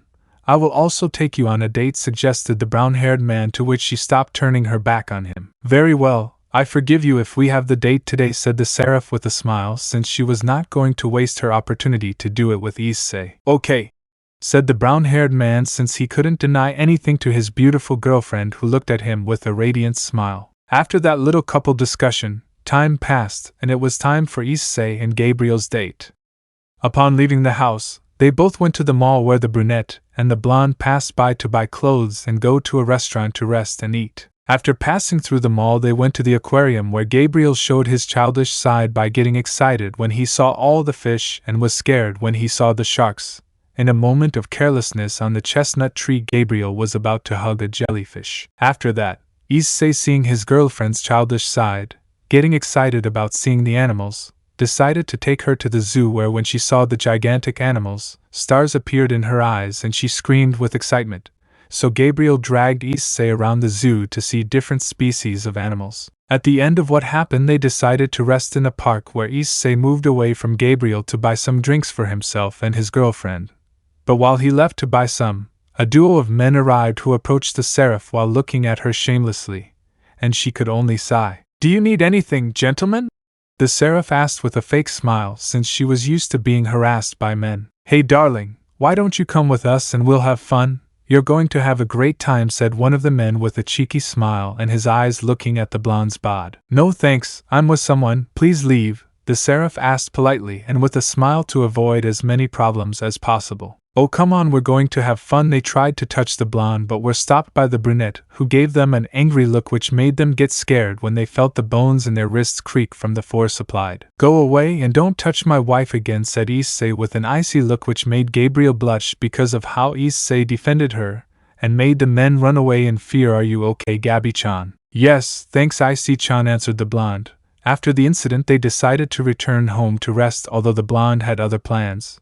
When they arrived home, Gabriel took Issei to his room, placing the magic knob in the process. After that, Gabriel and Issei stood in front of Issei's bed while silence abounded in the room. Issei-chan, the seraph called to her boyfriend, who turned to look at her. Please make me yours. What the seraph said shocked the brown-haired boy. Wow, I didn't know that the purest seraph was so aggressive on the subject of hex, said the brown-haired man in his mind, very surprised to know this attitude of his girlfriend. Are you sure? Yes, said Gabriel to give Issei a kiss. Lemon skipped. Nostalgia. It's a new day in the city of Ko, where a chestnut tree was sleeping peacefully until the enemy of all lazy people arrived, the evil and annoying sun that shone directly in the chestnut tree's face. Issei complained because of the strong sunlight that didn't let him sleep anymore, so he decided to get up and start his day.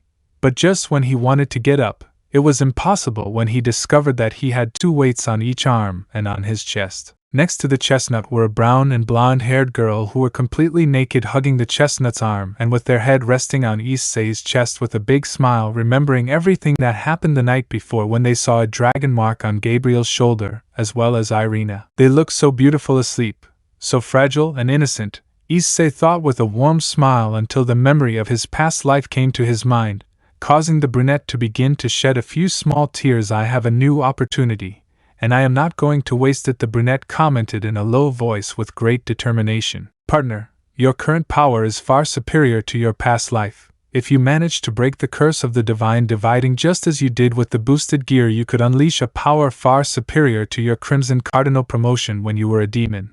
If you get stronger, it will be much easier to avoid that fate, Albion said, which made Issei smile, knowing that he will be able to avoid that tragic future. I have to be stronger.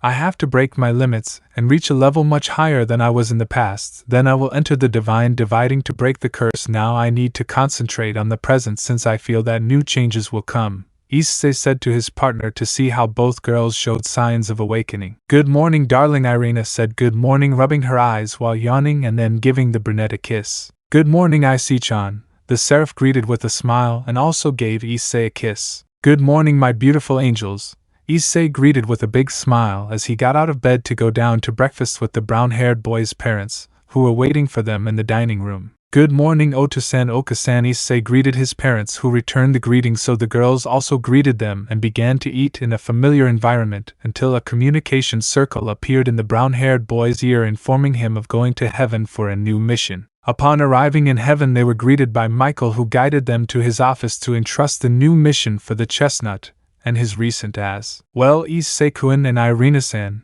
your next mission will be to escort the Gremory and Citri entourages, so you will have to accompany them to the underworld once the holidays begin at the Ko Academy, informed the Archangel to the duo of angels, who nodded upon receiving the orders from their superior. Oni-sama, I'm going to accompany Issei-chan and Irina-chan, said Gabriel, since he didn't want to leave Issei alone with Irina. I'm sorry, but you can't go with them, Michael said calmly, but what he got was a tantrum from the blonde, who shook her arms and threw herself to the ground while kicking, making a drop of sweat appear on those present. But in a shake of her arms, the blue mark on the seraph's shoulder could be seen, making Michael's gaze darken.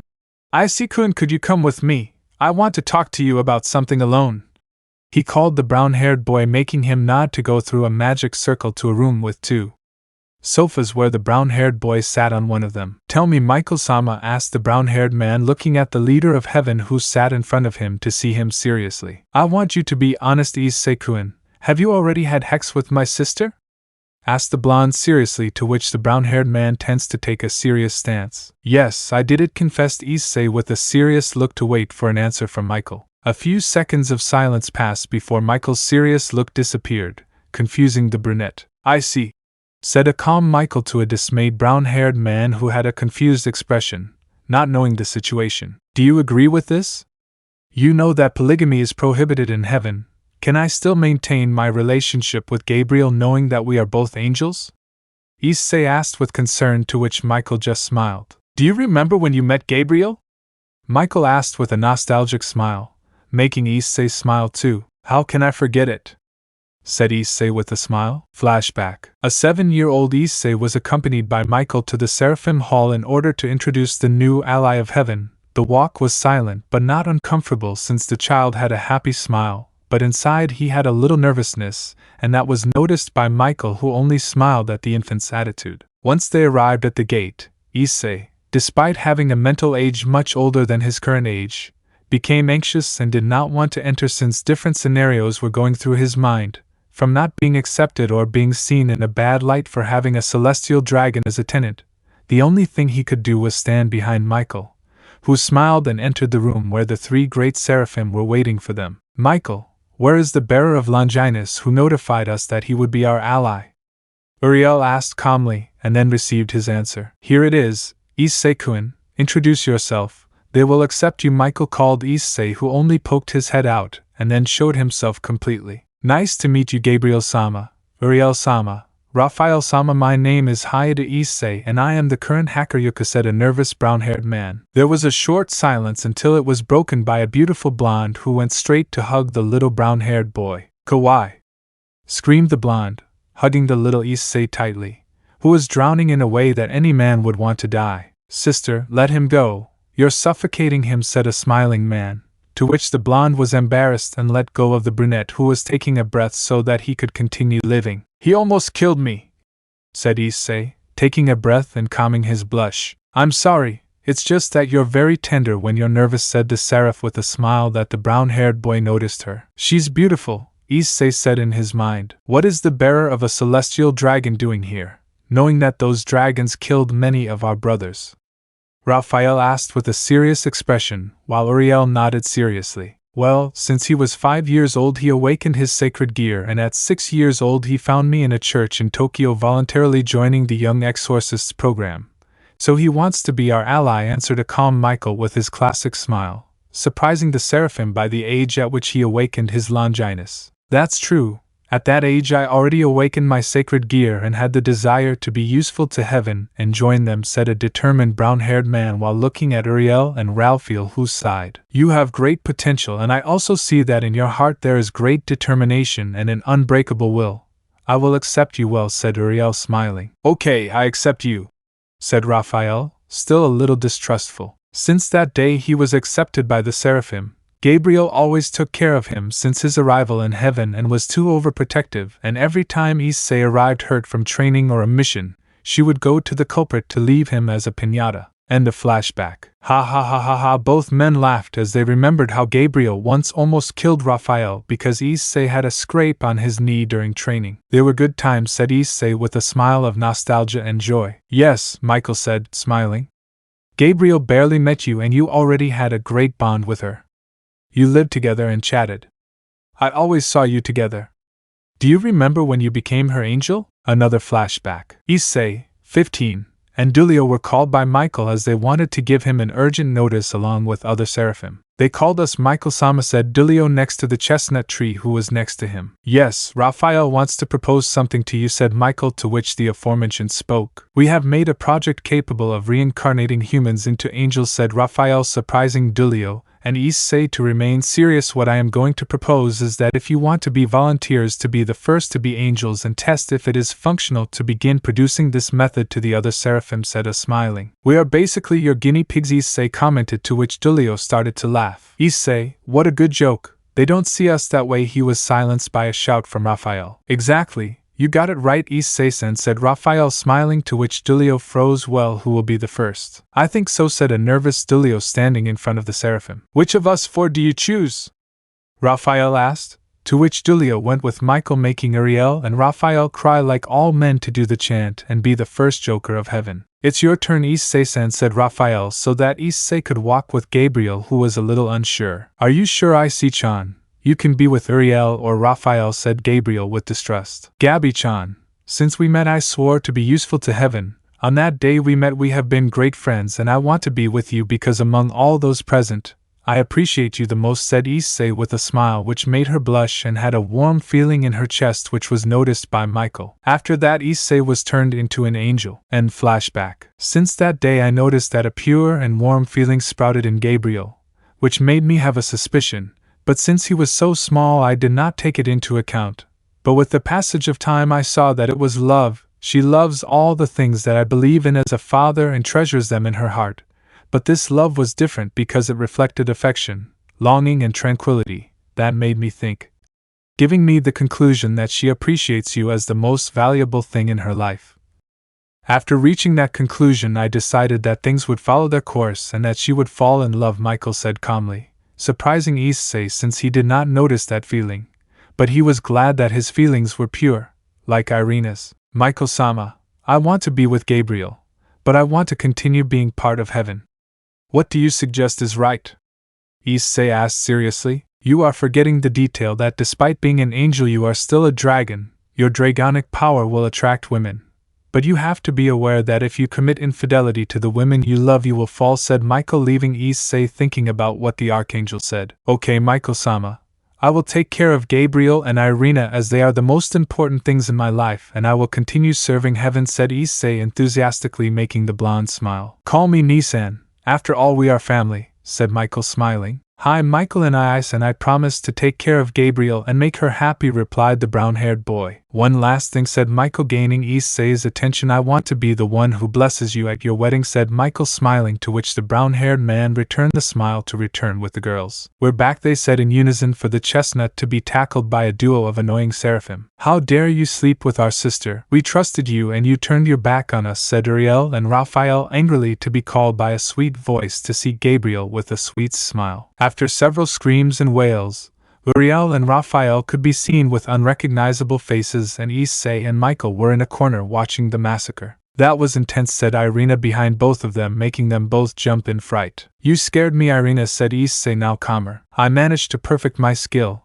Irina said with a smile. After that the trio of angels withdrew from heaven to go to Issei's parents' house to wait for them to go to the underworld.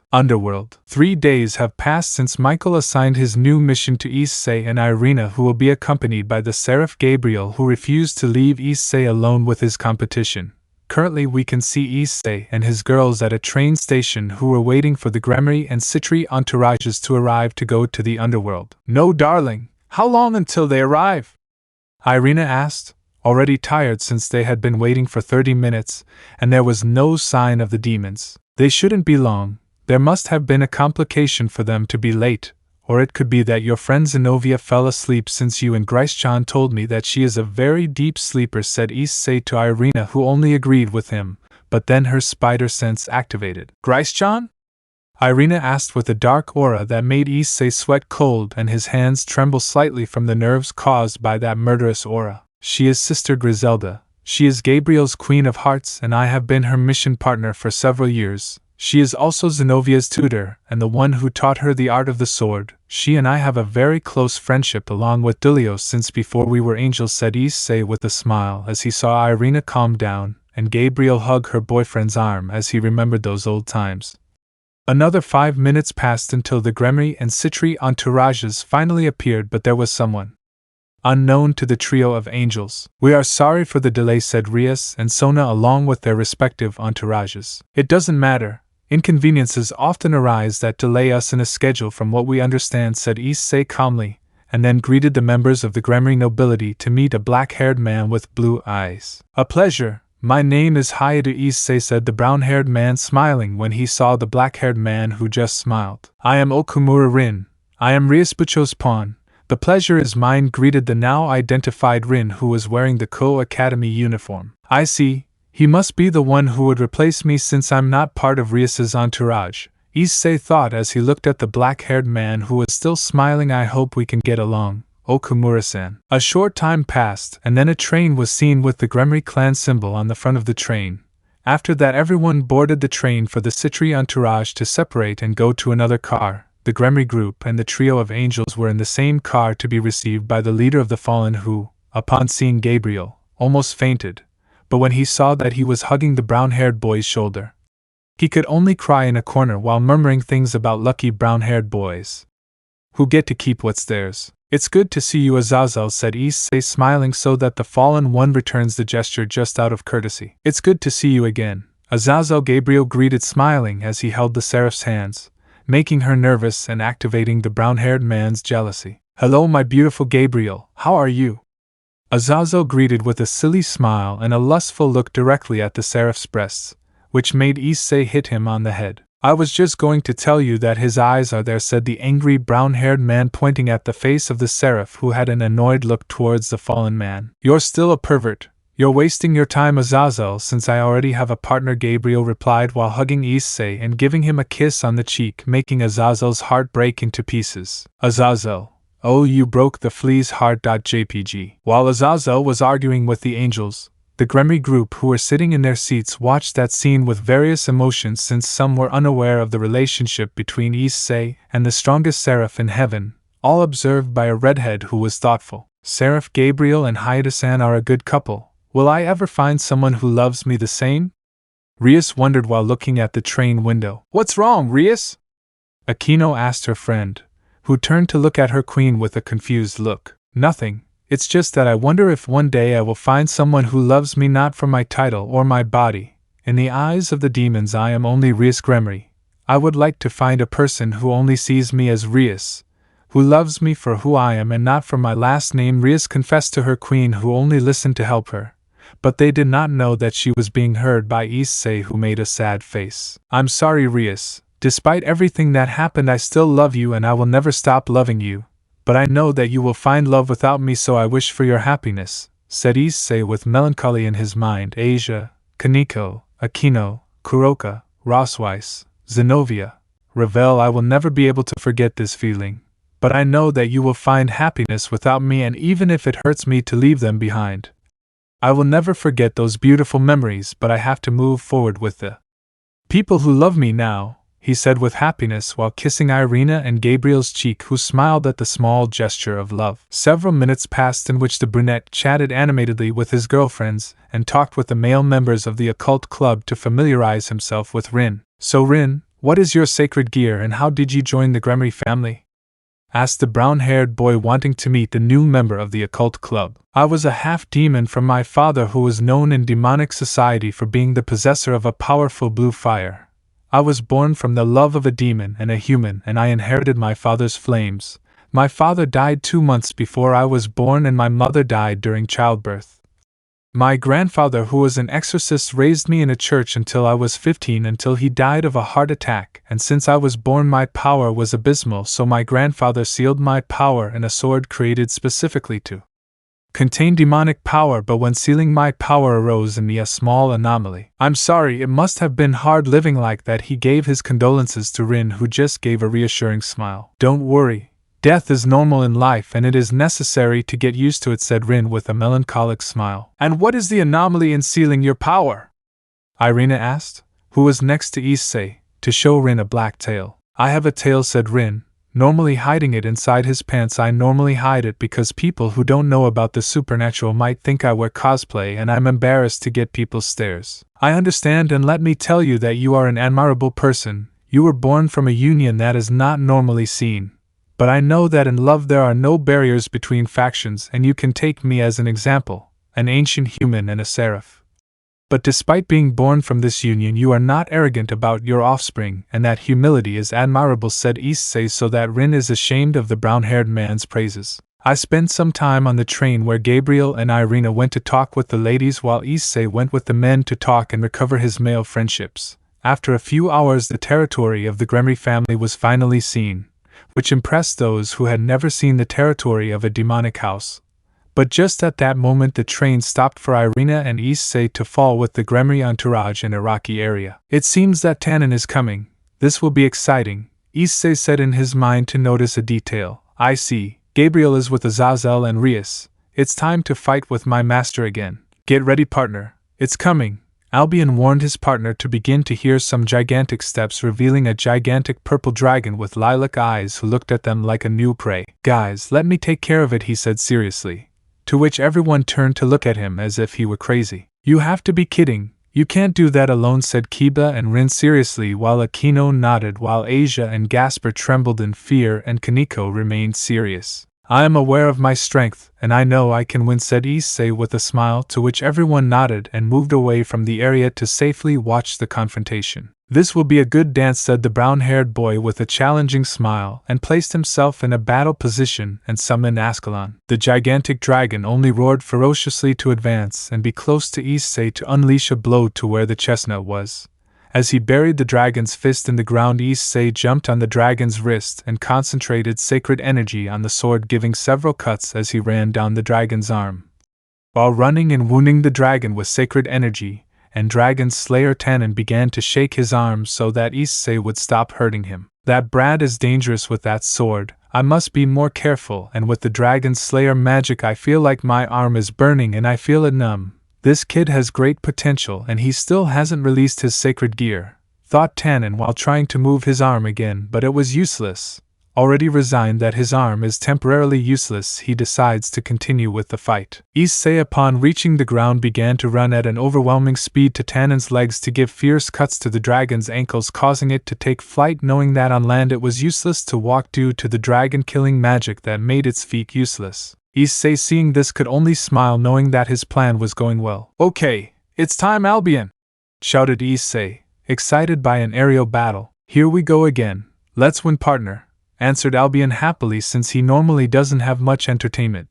The only thing he does is watch his carrier's fights and witness how his carrier makes fun of the angel duo. Vanishing Dragon Balance Breaker. From a flash of light, the Hacker Yoku armor emerged and rose with the wings of the dividing while holding Ascalon, and looked directly at his adversary, who maintained flight with his wings and looked for a way to use his limbs again as quickly as possible. This is exciting. Give me more fight! Shouted a happy Issei, who launched himself at the gigantic dragon with the intention of cutting it with Ascalon, but had to dodge a large flame that Tannen released from his jaws. Tannen slowly began to regain mobility in his arm, and concentrating his magic made his speed increase despite his large size. Tannen flew at great speed towards Issei, launching a second flame that Issei used his divide to reduce the power of this, causing the fire to end up going out. The brown-haired boy, taking advantage of the stolen power, concentrated all that draconic power in a large sphere of power while concentrating sacred energy in Ascalon so that the sword shines a great gold and the blade grows. Ascalon shined like Trunk's sword as it gathered the energy of the humans to split Zamasu. Well, this is over, said Issei as he launched himself at high speed at the dragon, who also flew towards the brown-haired boy with the intention of hitting a large fist, concentrating his draconic energy to increase its power. At the moment they were going to clash attacks, Issei placed the gigantic sphere of power against Tannen's fist, causing his fist to not have enough strength and be able to withstand the clash, causing him to be exposed to a cut in his chest made by the brown-haired man that made the dragon vomit a large amount of blood. I think I'm too much, the brown-haired boy thought nervously because of the amount of blood. You think Ascalon is a dragon slayer sword and you make a deep cut with sacred energy knowing that he is half demon, Albion answered in his mind with a touch of sarcasm and with concern for the poor Tannen. Stop, you're going to kill him, pro! Azazel's voice shouted to Issei, who stood there. Above the rocky area were Azazel, Rias and Gabriel watching the dragon battle that left Rias and Azazel impressed by Issei's great strength and the great control of his sacred aura. I almost thought you were going to kill me, you bastard, Tannen said to the brown-haired boy, who pretended to be surprised when he heard the dragon speak. Guys, come out! Issei shouted so that the entire Gremory and Irina entourage came out of their hiding place. Seeing Issei almost intact and the dragon with serious injuries, they looked at him in surprise for defeating a being more powerful than them. Guys, he is Tannen, a dragon king who left his post to become a demon, Azazel told the Gremory entourage, who looked at the gigantic dragon in amazement. You called me so that the Gremory entourage would face me, but in the end I only fought with the Hacker Yoku, and he almost killed me, Tannen said to Azazel with annoyance, since if it were a fight to the death he would have already lost his life. I couldn't help but tell them to step aside. I wanted to measure my strength with the Dragon King, and who better than with the second strongest Dragon King, Issei said to the dragon, who could only nod, understanding that being a dragon he wants to measure strength with someone who seems powerful. From one moment to another, Gabriel and Irina arrived with the brown-haired man and hit him on the head. Idiot! It was dangerous to go alone, and it was the first thing you did, they said in unison, giving away the chestnut for his recklessness. I'm sorry, but I want to be strong so that you are safe.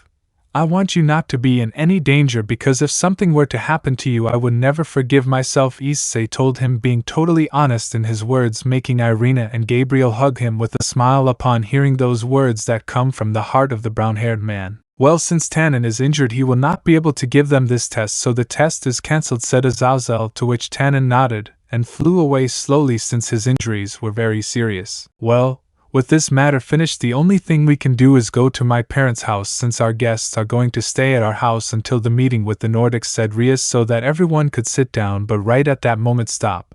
Before we go to the house we have to clean ourselves, since with the previous battle they are full of dirt and debris. With what the redhead said, the Gremory entourage and the trio of angels headed to some hot springs where the ladies bathed in a high area and the men bathed in a lower area. In the women's bathroom, the ladies were relaxing in the hot spring bath, all except Xenovia, who started swimming with the excuse that she needed to train at all times, and the other women saw something very particular, since on the shoulder of the duo of angels was the mark of the Hakuryuku. Girls, what is that tattoo you have on your shoulder?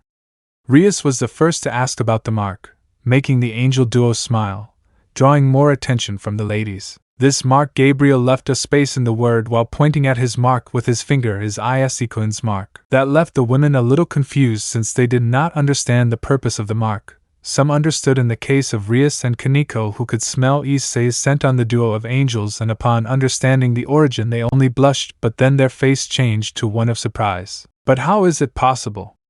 Asked a shocked Rias, so that women who didn't understand the brand turned to look at the redhead. Do you know what Rias is? Asked an intrigued Aquino, not knowing what was happening. This mark is evidence that we have given ourselves body and soul to Darling, said Irina this time, shocking those who understood this time. But how is it possible? An angel can't have relationships, since he would become a fallen angel. Asked Xenovia, who stopped swimming to pay attention. Raphael and Isama created a room so that angels like us do not fall, Gabriel said to the women, who were amazed upon hearing that. Us?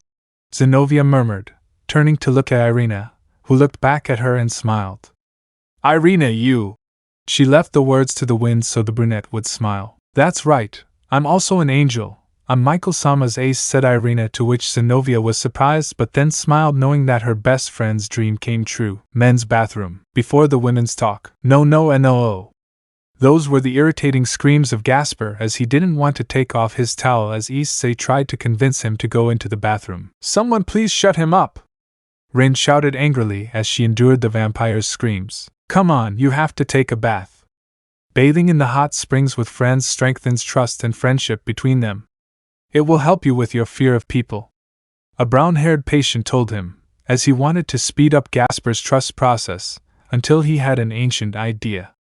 I have an idea. If you bathe here, I will tell you the secret so you can lose your fear of people and perfectly control your power. Issei told Gasper, who looked at him as if he were a madman who made all that up to get him to bathe. I don't believe in you, Gasper said to Issei, who just sighed to take off his halo. If I lie, the halo will fade away, he said to Gasper while pointing with his finger at the halo on his head. Let's go again. Gasper, if you take a bath I'll tell you that secret. Gasper looked at the halo carefully and never lowered its light. Rather, it became stronger when they were honest words. Gasper, seeing that, chose to trust the brown-haired man and entered the bathroom. Very well, Issei congratulated Gasper, who smiled nervously. Issei, after helping Gasper to enter the bathroom, he also entered and joined to talk with Azazel. These baths are incredible. I would love to have something to drink, and it would be perfect, said Azazel in a relaxed manner while looking at the outside of the waters. Tell me, Issei, what trick did you use? What? Asked a surprised Issei upon seeing Azazel's change in attitude and the strange question. What did you do to make Gabriel fall in love with you? Azazel asked very seriously, making Issei, Gasper, Rin and Kiba sweat a drop. I knew her since I arrived in heaven at age 7 and I became her friend from that day on. At age 15 I became an angel and I made her the promise that I would always protect her and never leave her side, Issei replied with a smile while Azazel listened to that and nodded, admitting his sad defeat, knowing that the bond of the brown-haired boy and the seraph is very strong. There was a bit of silence until they could hear Rias's first question about the mark, causing the men to hear it too, and that made Azazel look dark. "Is Azazel-sensei okay?" Rin asked when she saw Azazel with that worrying look. "Plus," Issei said Azazel, making him turn to look at him. "What's wrong, Azazel?"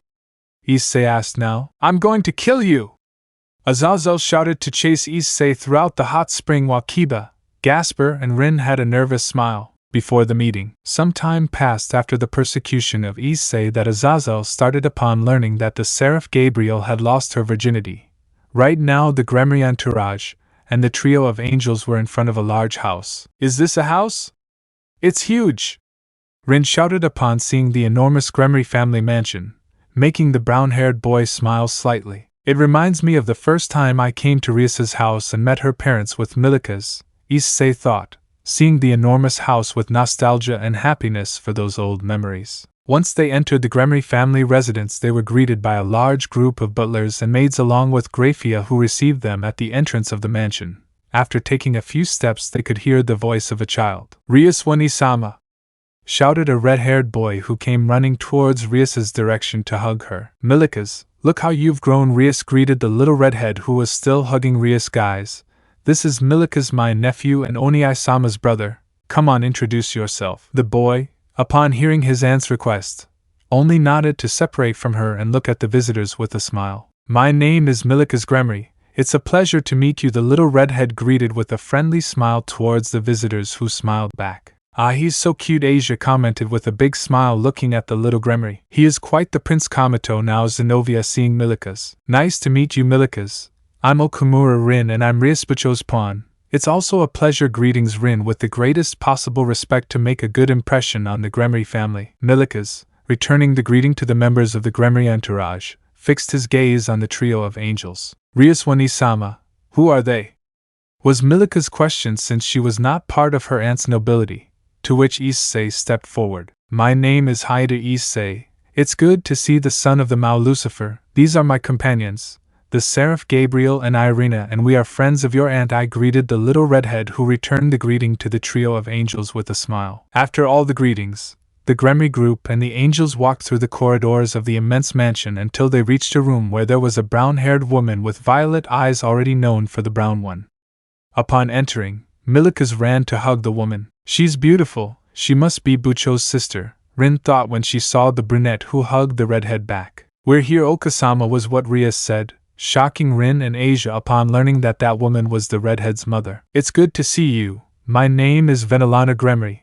I am the matriarch of the clan and the mother of Rias and Serchix." Venelana introduced herself to those present so that everyone greeted her politely. "You must be my daughter's new pieces.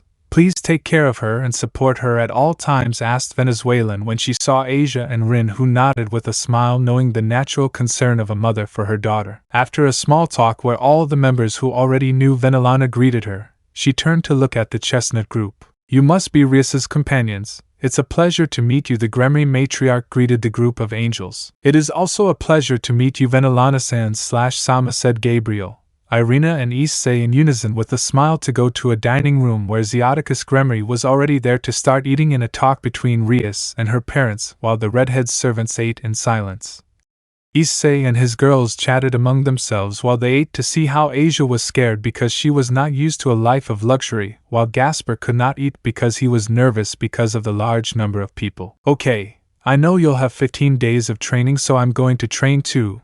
Do Irina and Gabi-chan want to join me?" Issei said, since he wants to free himself from the curse of the divine dividing and help Gasper with his fear. "I'll go. You could help me improve my control of the light." Irina joined in.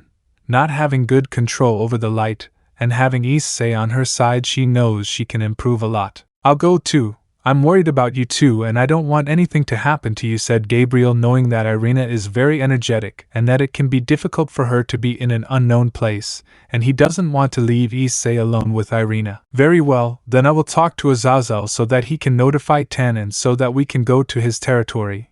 There it will be a good place to train," Issei commented, so that the girls nodded. Gasper Issei spoke to the vampire, who just turned to look at him. "I still have that promise. You will come with us to train and I will help you with your trust issues. What Issei said made Gaspar's eyes light up and Rias thanked him for the help Issei offers. After lunch they went to their rooms where the bed was exaggeratedly large and uncomfortable. I still can't get used to sleeping in these big beds, Issei thought, since he couldn't sleep because of the size of the bed until his thoughts were interrupted by feeling a barrier being placed in the room and the door opening, revealing the duo of angels in pajamas that showed their underwear. "Hello, darling. The beds are very big and uncomfortable, so we thought we could sleep together," Irina commented with a blush while Gabriel nodded with a strong blush. "It seems fine to me. You can sleep with me," said Issei, to which the girls smiled happily, but said Issei, to which the girls got nervous. "But?" Gabriel asked, a little nervous at the thought that they were discovered putting the magic knob on. "Why did they put the knob?" Issei asked calmly on the outside, since inside Issei feared that the answer would be to stay up all night pleasing his women. "Well, we want to be yours again," they said in unison with a strong blush, making Issei nod with a blush, knowing that it was the second option, something that he didn't dislike being with his girlfriends. But he intended to get up early to talk to Azazel about training with Tannen. Lemon skipped. "We love you," both women said in unison with a satisfied smile as they gave their boyfriend a quick kiss on the cheek. "If you continue like this you will get pregnant," said Issei, to which the duo of ladies smiled to hug the brown-haired man. "We know that, and that's why I do it. I want to marry you someday and have a family. It's my dream. I wish we were little and I want to be the mother of your children," Irina said with a smile that Issei returned. "I want to be the mother of your children because I love you. You are the love of my life and you are the most valuable thing in my heart. And I know that when I get pregnant I know that you will be a great father," Gabriel said to Issei, who smiled at the words of both angels. "I love you and thank you for being with me. I will love you forever since you are my beautiful angels," said Issei, closing his eyes while hugging tightly the duo of angels, who smiled at the brown-haired boy's words. So the trio of angels fell asleep hugging each other, knowing that in the future they will be a great family. Training. It's a new day in the underworld with our brown-haired protagonist, who was asleep with his beautiful angels until he began to move as a sign that he was about to wake up. After a short time the brown-haired man opened his eyes to see the hair he loved the most. "I never get tired of waking up and seeing them every morning. They are beautiful. They always make me smile and I can't stop looking at them," Issei said in his mind with a smile, and even though his past hurts him, he doesn't regret staying with Irina and Gabriel. Despite having permission to have a harem, he will look for women who will give him their pure, eternal and pure love. "I'm glad to know that you are feeling the pain of your past with people who truly love you," said the happy Albion to his bearer, who also smiled. "I would like to know how the others there are. Surely they are happy after the war, and also I want to know how my old partner is. Drake surely has already recovered his title as the partner of a great hero," Issei said to the white dragon, who began to laugh. "Ha ha ha, you're right. That world should have already reached peace, and all thanks to you," Albion said to the brown-haired man, who gave a small laugh out of his mind which made the women listen to her and make movements to start opening their eyes. "Good morning, you always look beautiful even when you're asleep," Issei said to the duo of women, who blushed upon hearing their beloved's compliment. "Good morning, darling." Issei-chan, the angel duo, said good morning to their boyfriend to give him a kiss on the lips, who received it gladly and returned the gesture. After saying good morning, the trio went to the bathroom to clean up and dress to start their day, where they went to the dining room to have lunch with the Gremory group.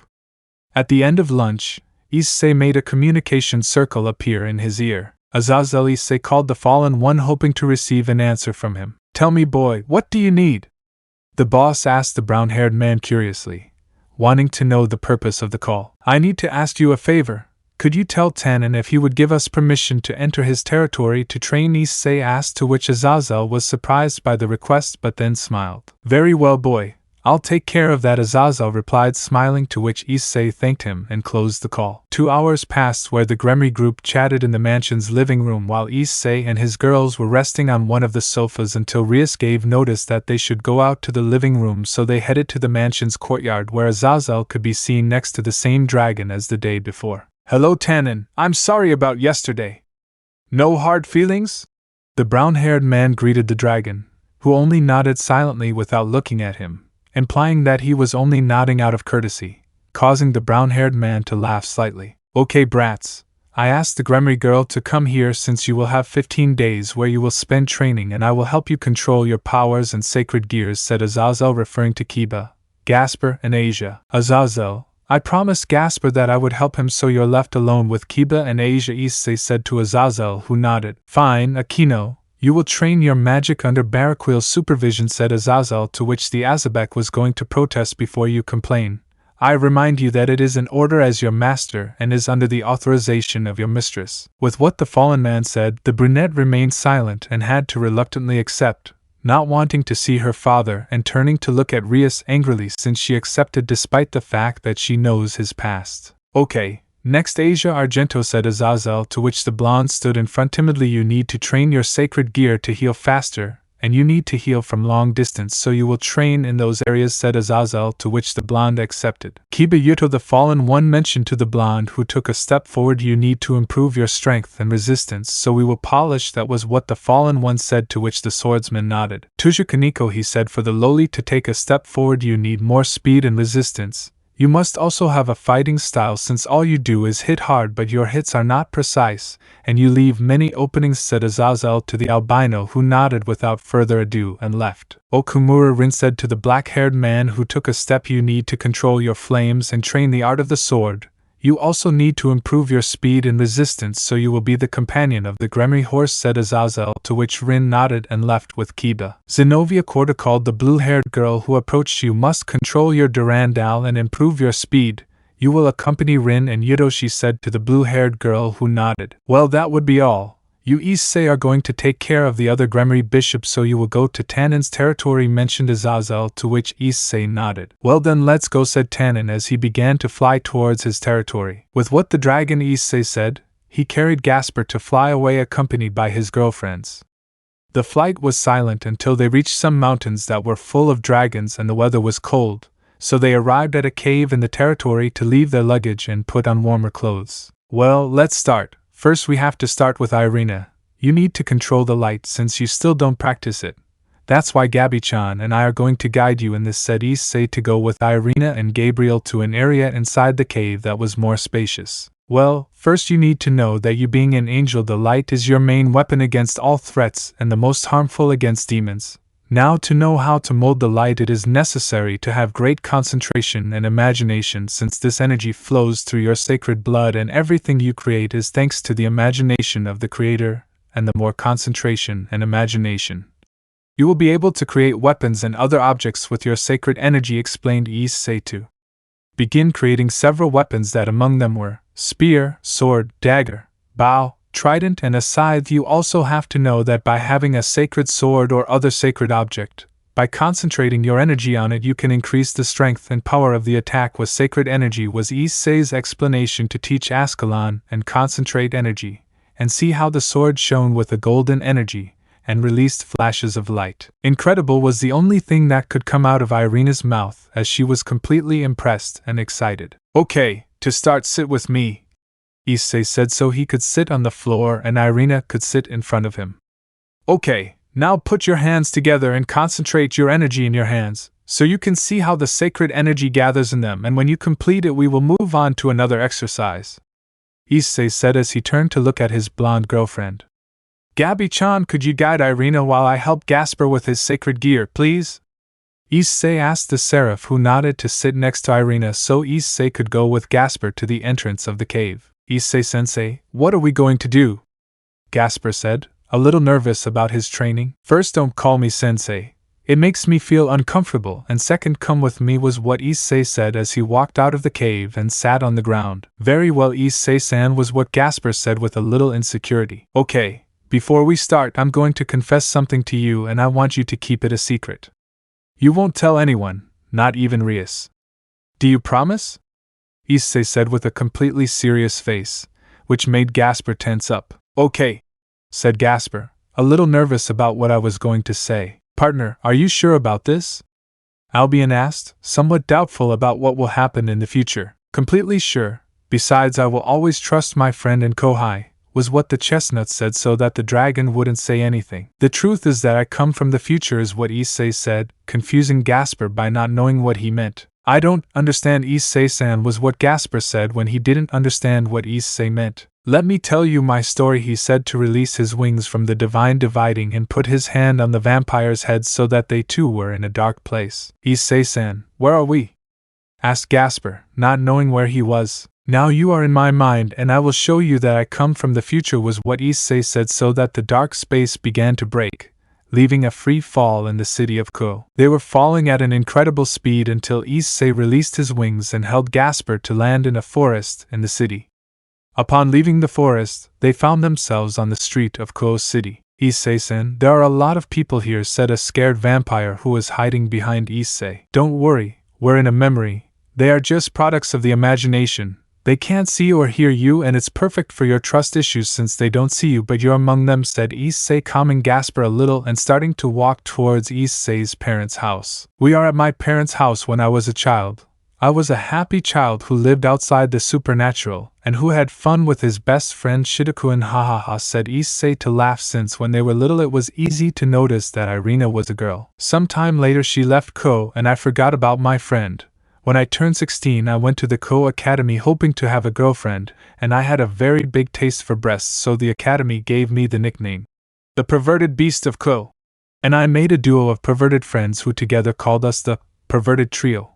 That was when I saw her, Issei said to transport himself to the courtyard of the academy where the duo could see the memory of Issei looking at the window where the crimson-haired girl was. Did you meet Rias-senpai? Gasper asked, looking at Issei, who nodded, so that they involuntarily went to a memory where a voice was heard that Issei would never forget. This are you, Hyodo Issei? That woman's voice made Issei's skin prickle and his heart race and his breathing stop immediately. When he turned around they could see the memory of Issei next to a black-haired woman with lilac eyes and a school uniform different from Koa's female one. Who is she? Was Gasper's question, as he didn't know her. Yama, my first girlfriend, was what Issei said, drawing the attention of the vampire, who turned to look at the brown-haired man, and could see how his hands were shaking and his voice was shaky. It didn't take long for them to be transported to a memory where the scene was a park with a fountain in the center of it. It was very fun. Thanks for the date, Issei-kun. Yama's voice thanked the brown-haired boy who was trying to hold her hand from the fall, but she advanced to the fountain to turn her back on the brown-haired boy. Issei-kun, could you do me a favor? Of course, I would do anything for you, said the memory of Issei with a smile so that Yama would approach him. Would you die for me? Yama asked with a sadistic voice that made Gasper tense up and gave him a bad feeling. I'm sorry, Yama-chan, I think I didn't hear well. Could you repeat it for me? Asked a bewildered brown-haired man so she could repeat it. Would you die for me? She repeated it so that he would move away and show her fallen angel costume and her characteristic black wings.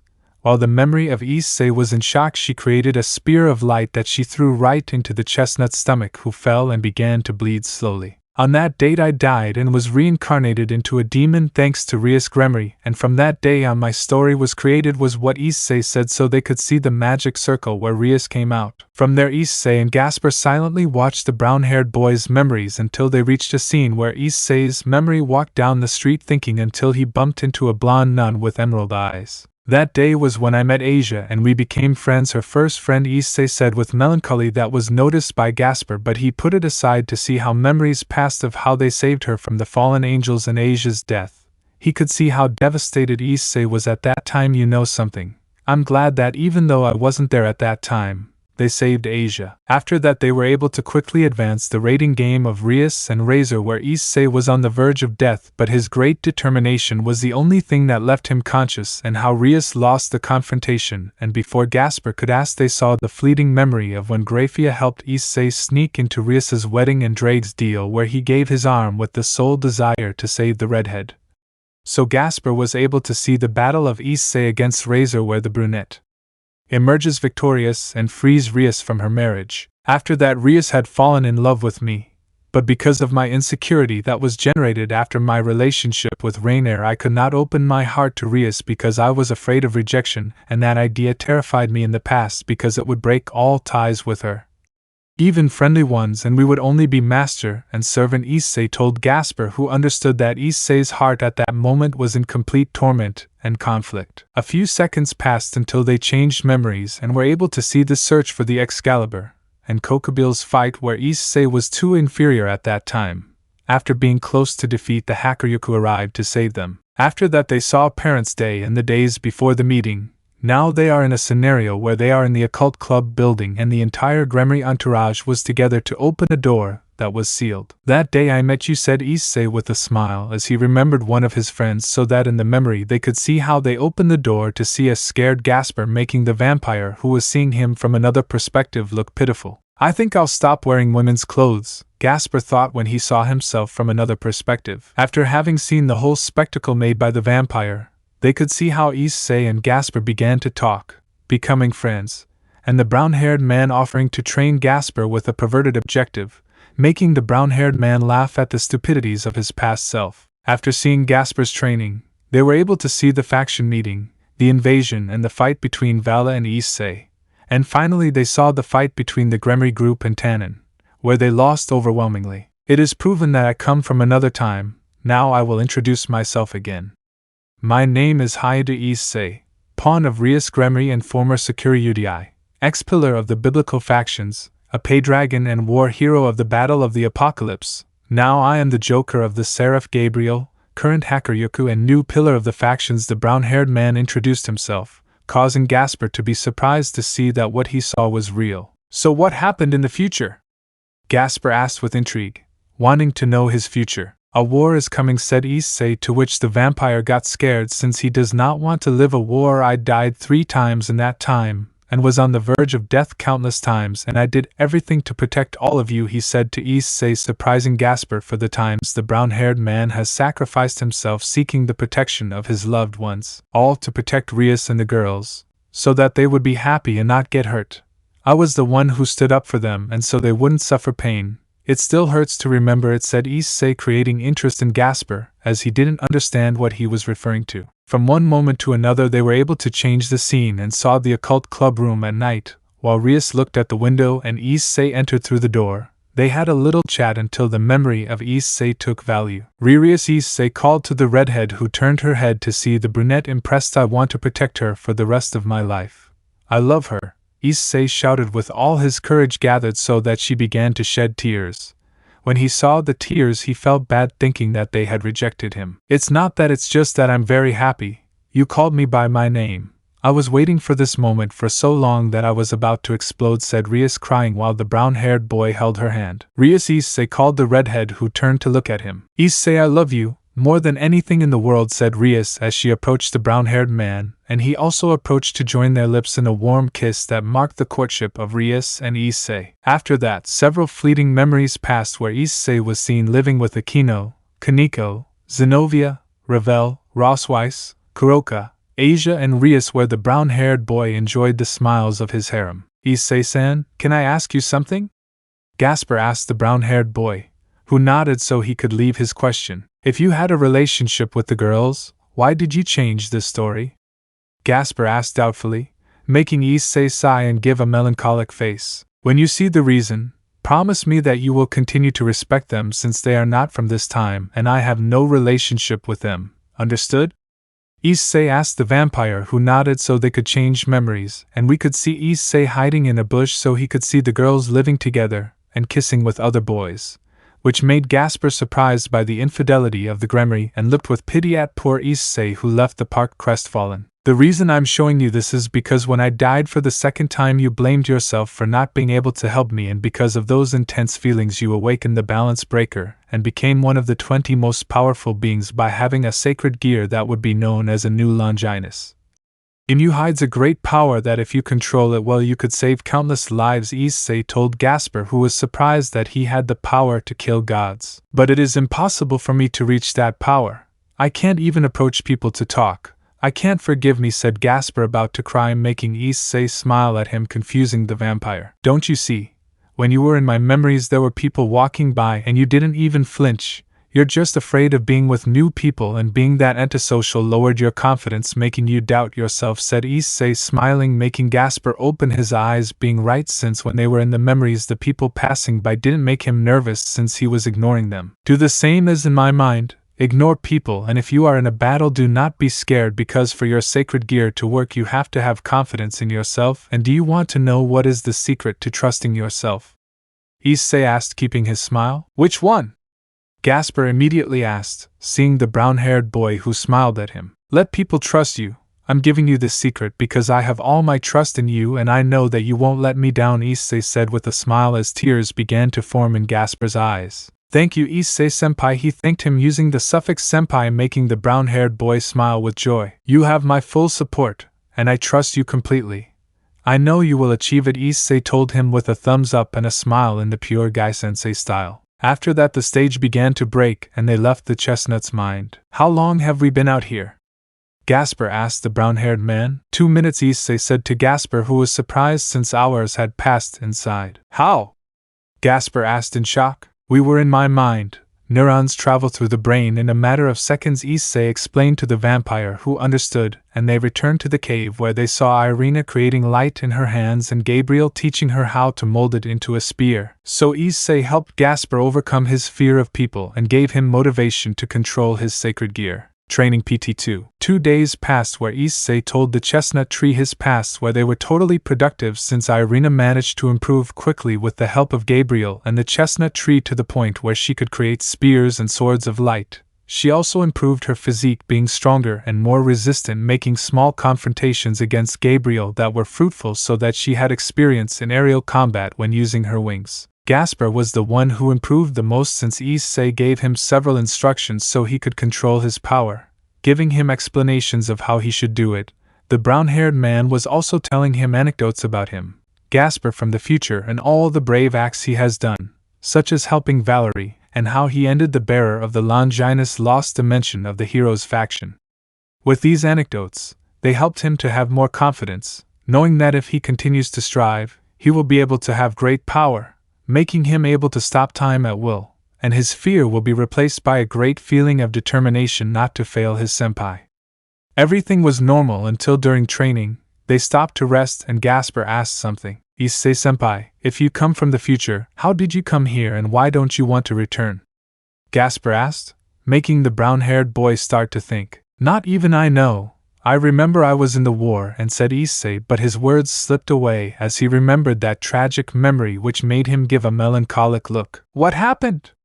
Gasper asked, intrigued and concerned about the brown-haired boy's face. When Rias and the girls were unfaithful to me, I only had Irina left. She was the only one who did not betray me and gave me her support to get out of my depression and continue with her. When we were in battle she died and I, devastated, and without reasons to live, gave my life to end the threat, and after dying I woke up as a 5-year-old boy. From there everything I have lived until now happened, Issei told the vampire, who only gave a sad face seeing that the brown-haired man lost a lot during that war. And why doesn't he want to come back?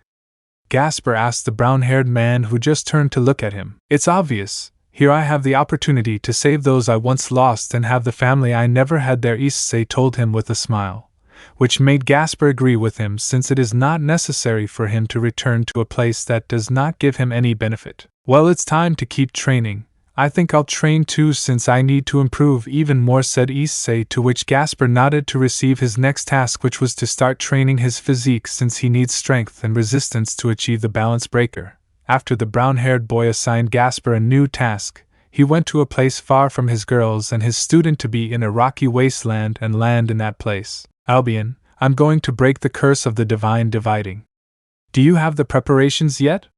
Issei asked his tenant. Yes, partner, since I have already broken the curse once and adapted that power, I already have an idea of how high your strength will be. So I have already modified the Longinus so that you can use your new transformation and adapt it easily, Albion answered, to which the brown-haired man thanked him. The brown-haired man just sat on the ground to begin meditating and enter the depths of divine dividing and enter a place where it was totally blank, and right in front of him were several hooded people. You must be the new bearer of Albion.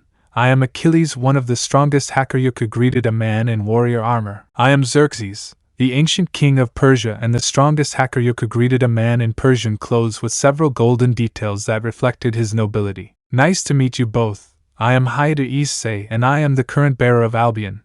I came here to break the curse of the divine dividing, Issei greeted the duo of men, who only nodded upon knowing the brown-haired man's objective. Well, to break this curse it is necessary that your heart does not harbor any kind of hatred or resentment, because if you were to fall into one of these, it will be inevitable to enter Juggernaut Drive and that would end your life, Achilles explained to the brown-haired man who nodded with a serious face. The second will be to break one of Albion's seals, which releases a little of its power, and if you manage to adapt to it, you will be able to use Albion's power at will, Xerxes told him, to which Issei nodded and began to meditate, to begin to feel a great pressure of hatred, anger, envy, resentment, pain and sadness. This is the final part, are you ready?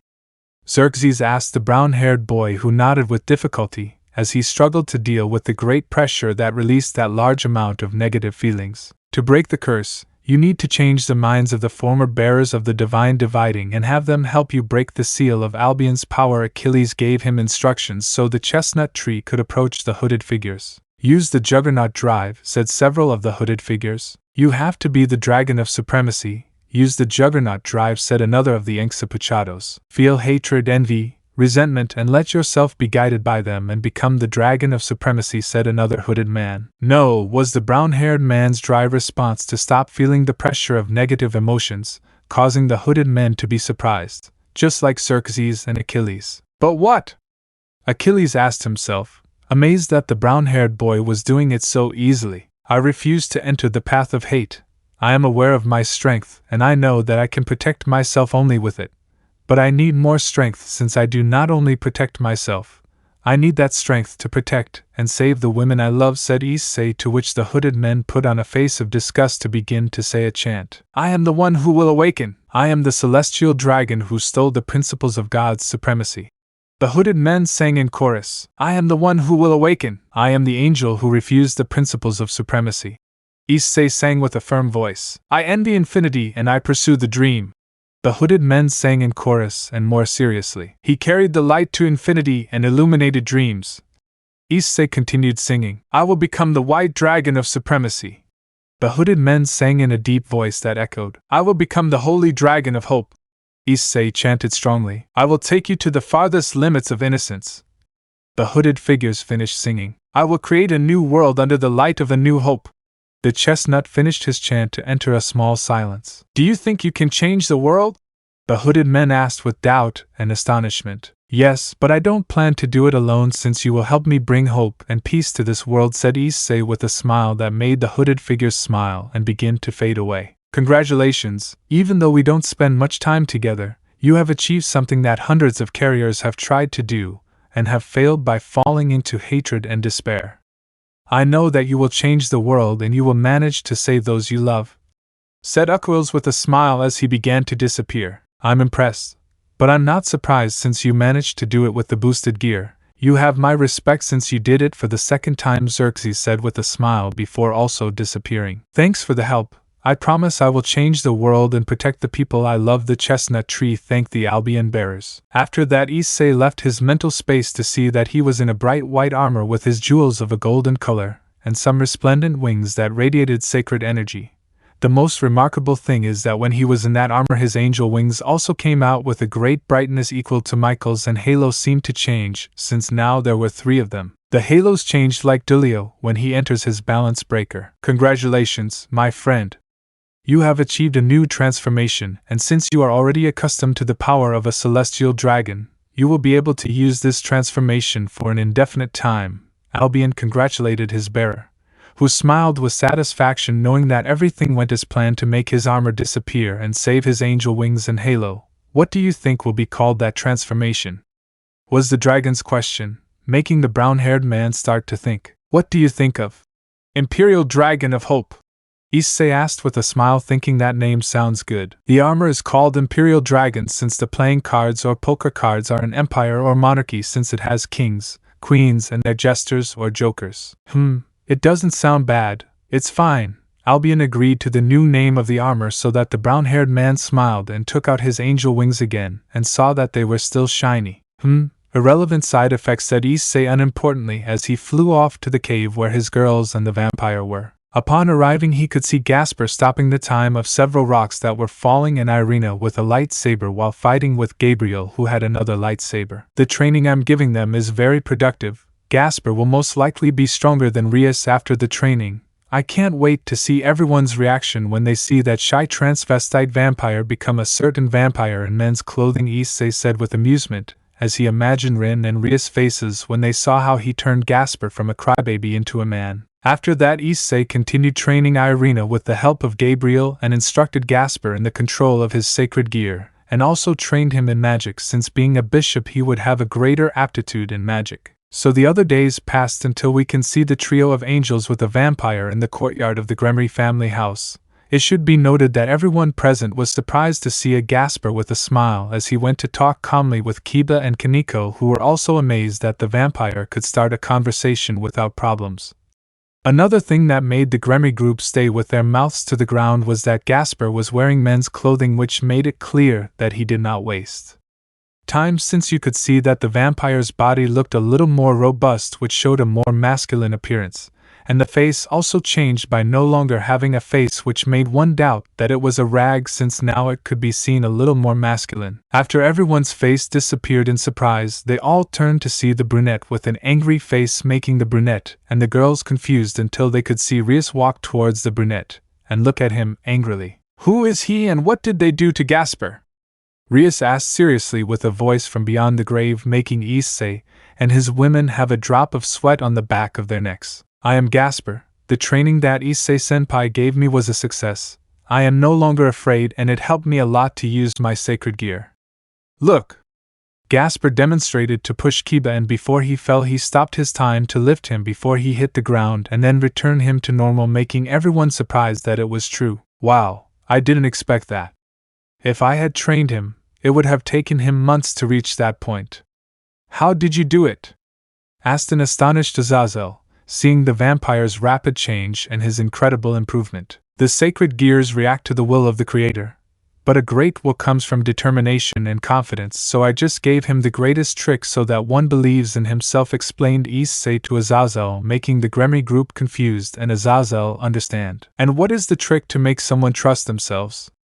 Ren asked without causing Gasper to answer. "That people trust you. If people trust you, one will trust oneself," Gasper answered with a smile, making the brown-haired man nod with a smile, having taught his Kohai well. "I gave him my absolute trust, and thanks to that, a great determination and confidence awoke in him that turned him into someone stubborn and extroverted," said the brown-haired man with a smile to those present who were incredulous upon hearing that Gasper is extroverted. "Thanks for helping Gasper in his training. I don't know how to thank you," Rias thanked the brown-haired man. "You don't need to thank me.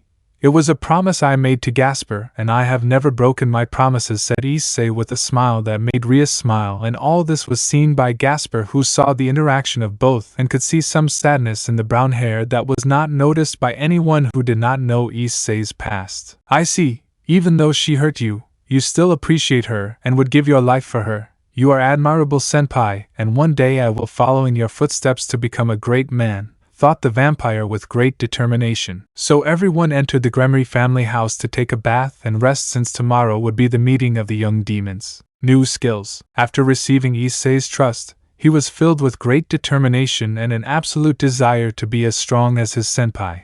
So upon receiving that trust, he also helped Gasper solve his fear of people, turning the vampire into someone open, cheerful, and extroverted, which increased his willpower and consequently also raised his strength. For Dibin Bela view, it is Gasper's sacred gear which has the ability to stop the time of any object that is in its range of vision. After training, Gasper can control his sacred gear with ease and keep the enemy stopped without complications. Balance Breaker. Gasper's Balance Breaker is capable of controlling the shadows according to the novel in Volume 13 to kill the bearer of Longinus Dimension Lost, but I plan to place the Balance Breaker before magic. Issei, already knowing that Gasper was a bishop, began to instruct him in magic so that he would not only depend on his sacred gear and could have a way to attack his opponent as well as stop him. Types of magic: offensive, fire, acceptable, ray, rookie, ice, mastered, defensive, circle of defense, dominated, magic barriers, acceptable, power level,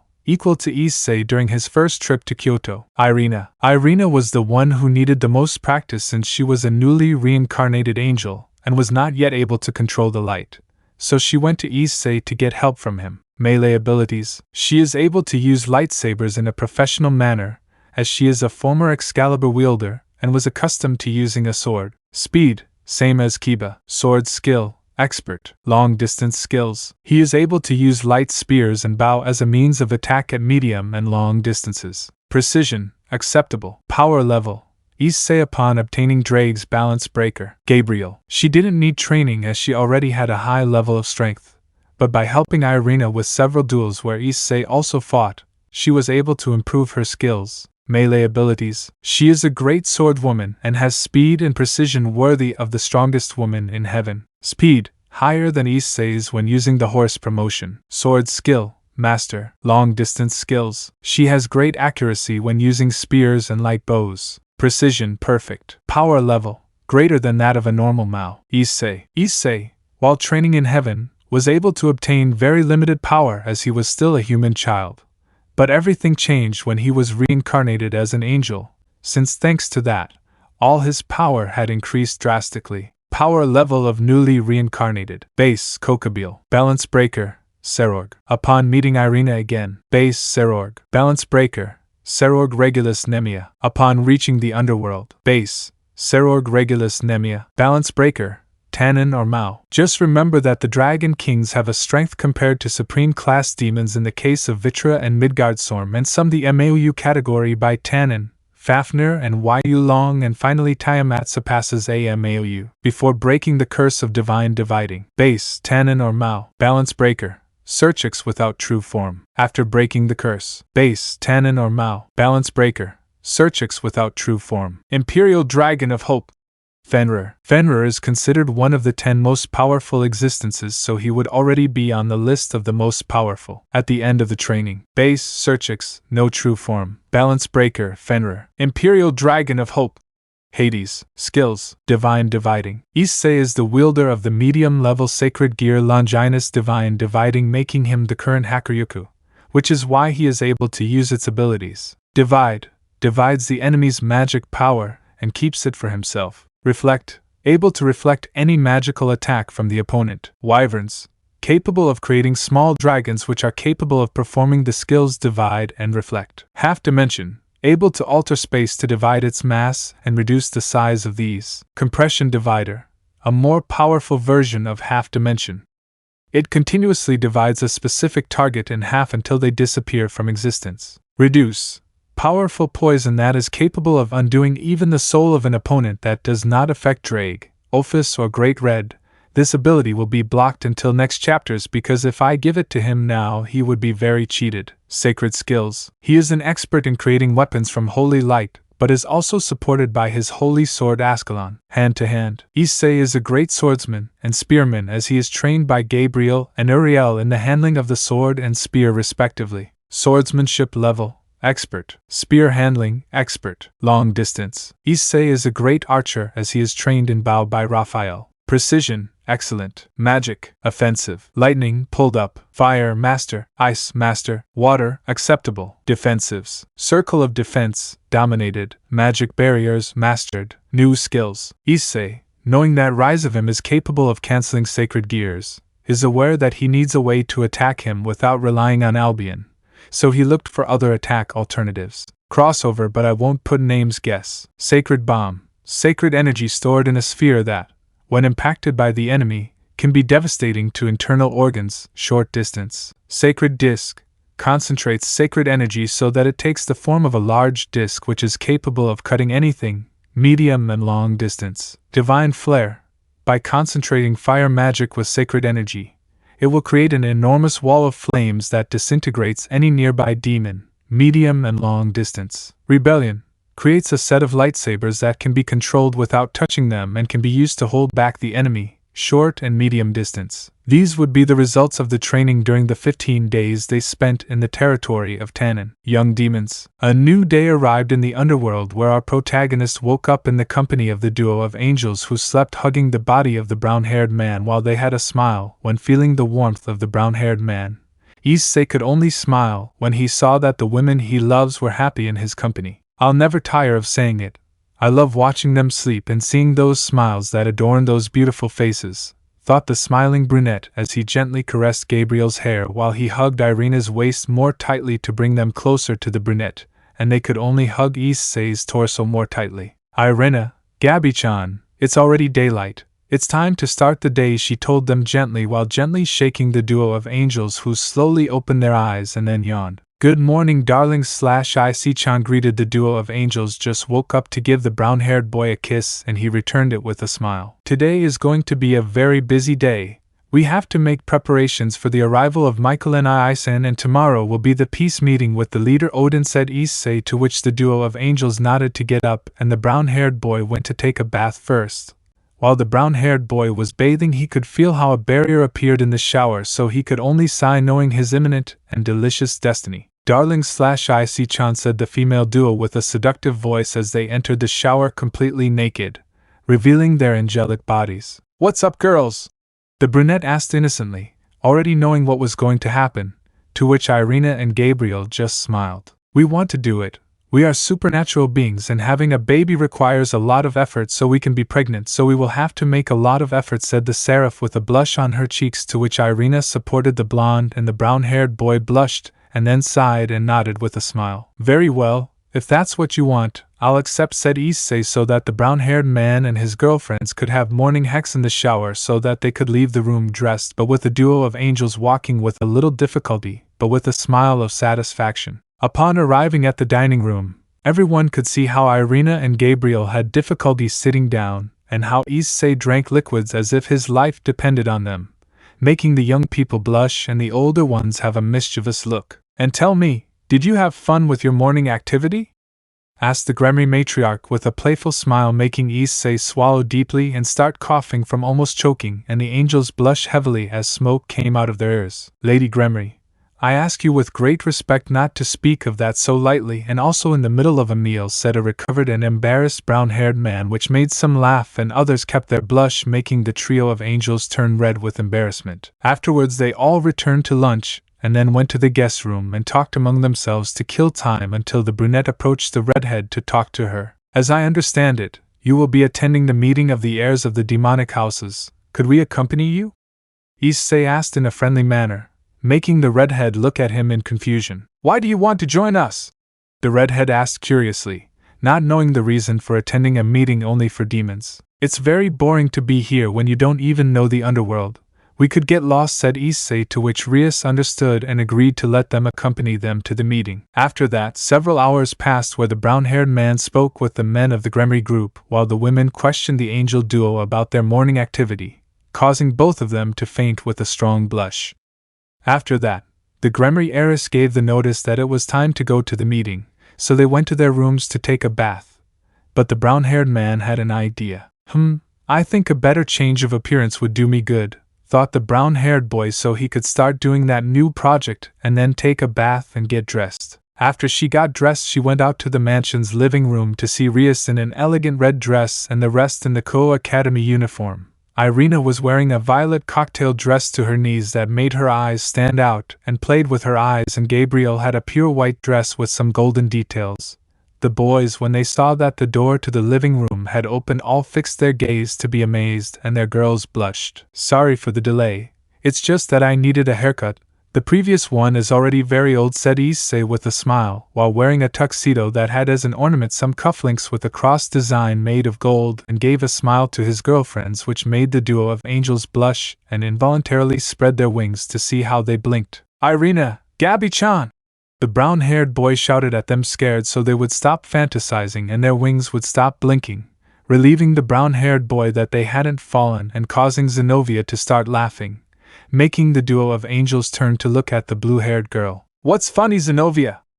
Irina asked, curious as to why Xenovia was laughing. You are a newly reincarnated woman, and you were almost a fallen angel, said Xenovia without stopping laughing so that Irina would be embarrassed, and some would also laugh, to the greater embarrassment of the brunette who hid behind her boyfriend, and with her hands hiding her face. Well, I think it's time to go, said Rias with a slight blush at Issei's new appearance, as they headed to some carriages that took them to a large castle where the meeting of the future leaders of the demonic houses would take place. Upon arrival, they were passing through the castle's corridors towards the meeting room. As the Gremory group and the angels advanced through the palace, they were able to meet the Citri heiress and her entourage. It's good to see you, Rias, the black-haired girl greeted with a smile to her friend and rival, who smiled back. Likewise, Sona the redhead returned the greeting, who had a happy smile upon seeing her friend. Hello, everyone greeted the newly arrived Saji with a smile directed at the Gremory group, who returned the greeting, but then he and the Citri realized the presence of the trio of angels, causing Sona to turn to look at them. "What are you doing here?" asked the always stoic Sona, to which the trio turned to look at the black-haired girl. "It's boring to be in the house waiting for tomorrow's meeting, and we don't know the underworld, so it wasn't safe for us. We could get lost," said Irina with her classic carefree smile for what the black-haired girl understood, so that everyone could walk again. But before reaching the living room, they met a black-haired girl with violet eyes who was at the door. "It's good to see you again, Rias," the man greeted the redhead, who fixed her gaze to see who greeted her and gave her a smile. "It's also good to see you, Serorg. Guys, this is Serorg Bale. He is the heir of the Bale house and my cousin." He greeted and introduced Rias to the members of his entourage, which Xenovia, Rin and Asia were surprised. "The house of the great King," Xenovia said, amazed to be present with the next leader of the most important demonic house in the underworld. "He is also known as the strongest young demon," said Rias, smiling, which made the new ones look at him with impression and respect.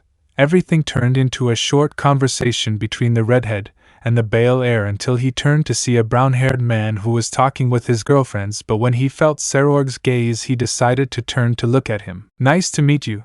I'm hyodo Issei and the current Hakuryoku of Heaven. It's a pleasure to meet the Bale heir," the brown-haired man introduced himself with a cheerful smile. "You are the Hakuryoku who beat up the one who was called the most powerful Sakuriyudai of the present, past and future. So you must be very strong. I would like to have a confrontation with you someday," said Serorg with a smile that denoted emotion. "I would also like to have a friendly duel. It is sure that it would be a very entertaining confrontation," Issei answered with a smile as a few seconds passed, and a loud noise was heard inside the room where the meeting would take place. So they began to run and enter the room and see a peculiar scene. Upon arrival, they saw the meeting room completely destroyed, with debris on the floor, and broken decorations and chairs strewn across the floor. "You should be more careful with your words, Zephador. If you value your life you should apologize or I will kill you," threatened one of those responsible for the destruction of the room, who was a woman with long green hair wearing glasses with scarlet-red eyes. "What if I don't forgive him?" "You're a damn bitch who hides behind your title, Ojusama Agars. That's why you smell like a virgin. Why don't all of you damn bitches go to my bedroom so I can turn you into real women?" Vulgarly insulted a man with the appearance of a dark elf who had a smile that reflected arrogance and superiority. The words spoken by the man made the women look at him with repulsion, and the engaged men gave an angry face, but for the Bale heir he could only sigh. "Ha! Whenever Sigvera and Zephador meet a conflict is created. I think it's time to stop this," said Serorg, annoyed by the attitude of both future heirs of demonic houses and annoyed by the vulgar comments of the heir of the Glaciolabala's house, so he decided to intervene to stop that conflict. "You better stop causing trouble, because if you continue I will be forced to respond with my fists," threatened the Bale heir while he twisted his knuckles and with a face that assured that the consequences would be painful. The green-haired girl heard the warning and turned her body to retreat, but Zephador only got more enraged. "Damn failure, Bale!" insulted the Glaciolabala's heir to the black-haired man so that he would run towards him with the intention of attacking him, but the only thing that happened was the obvious. The Bale punched him in the face that sent him crashing into the wall of the room with great force, which made Asia, not expecting that result, stumble and began to fall on her back, but was stopped by a green-haired man who had a smile. "Are you okay?" asked the green-haired demon with a smile, while holding the blonde. "Yes, thank you very much," Asia thanked while bowing. "What a problem," Serorg complained to call one of the meeting organizers. "Fix this mess. The arrival of the Mao is almost here and they have to destroy the room." "In fact, we had already arrived," said the newly appeared Serchix with a nervous smile, scaring Serorg by the sudden appearance of the red-haired Mao, who was accompanied by Ajuka Beelzebub and Falbium Asmodeus, who the latter was falling asleep. "I regret the fact of knocking out Zephador. He was causing problems with Sigvera and I had to intervene to avoid a bigger disaster," explained Serorg, already recovered from the scare and letting out a sigh at the behavior of the demon duo. "No problem, we'll have to start the meeting without him," said Serchix with a smile, already resigned to the absence of the heir of the Glaciolabala's house. "All that's missing is the Mao Leviathan," said the redhead, to which the Citri heiress tensed up, asking God for her sister not to come, which earned her a headache. "But you don't always get what you want." "So Tan!" shouted the Mao, who came running to jump and hug her little sister, who had a face of shame and anger for the cruel fate. Everything was observed by Rias and her entourage, who laughed at the scene of both sisters. "It's good to see you again," Sir Chiksama, the brunette greeted, to which the redhead returned the greeting with a smile. Well, since everyone is here we can start the meeting, said the Mao Beelzebub, seeing that all the young demons, Maos and the demonic council were there.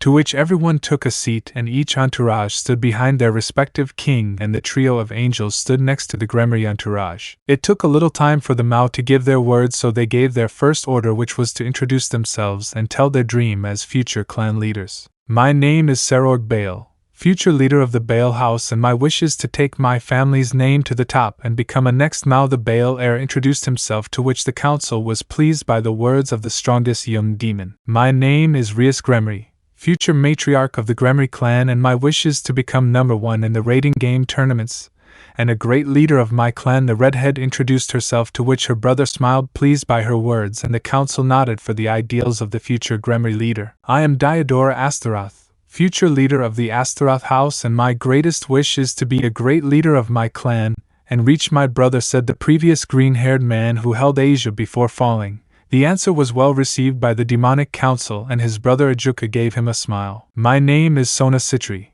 heiress of the Citri house, and my wish is to build a school where the demons will be instructed on the raiding game. The school will be for all social classes, whether reincarnated or lower class. The Citri heiress told her dream with a serious face, so that there was a short silence, but then, ha ha! The council of demons burst out laughing as they mocked the Citri's pathetic dream, causing Seraphal to get angry with the council and Sona to become sad. All that mockery was seen by the trio of angels, who, the duo of women, looked at the black-haired woman with pity. I think it would be a good idea, Issei commented with a friendly smile, so that the Mao and the council turned to look at him. He also caught the attention of the young demons and mainly Sona. Explain, how would something so stupid be a good idea?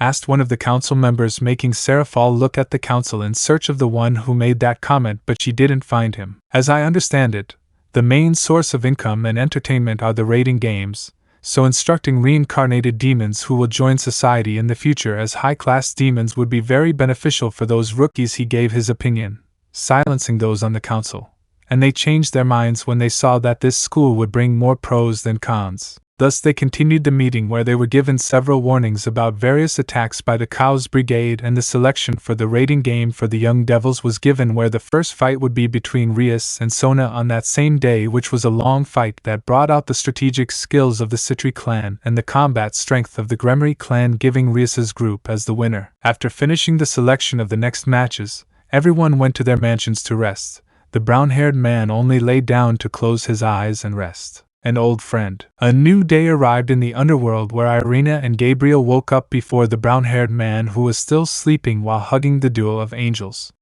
When they saw the brown-haired man, they could only smile at how calm he looked. It's nice to have someone as attentive and caring as Issei-chan, said Gabriel in a low voice so that Irina could hear him, who gave a soft smile. Yes, we are very lucky to have someone as good as him, added the brunette, smiling, seeing the face of her boyfriend, who, due to the noise and the sunlight, began to open his eyes and see his girlfriend's. Good morning, Issei-chan / darling. The brown-haired girls said good morning, so that both of them gave Issei a kiss on the cheeks, who was rubbing his eyes after waking up recently. Good morning, he returned the greeting to give them a kiss too, but this time it was on the lips.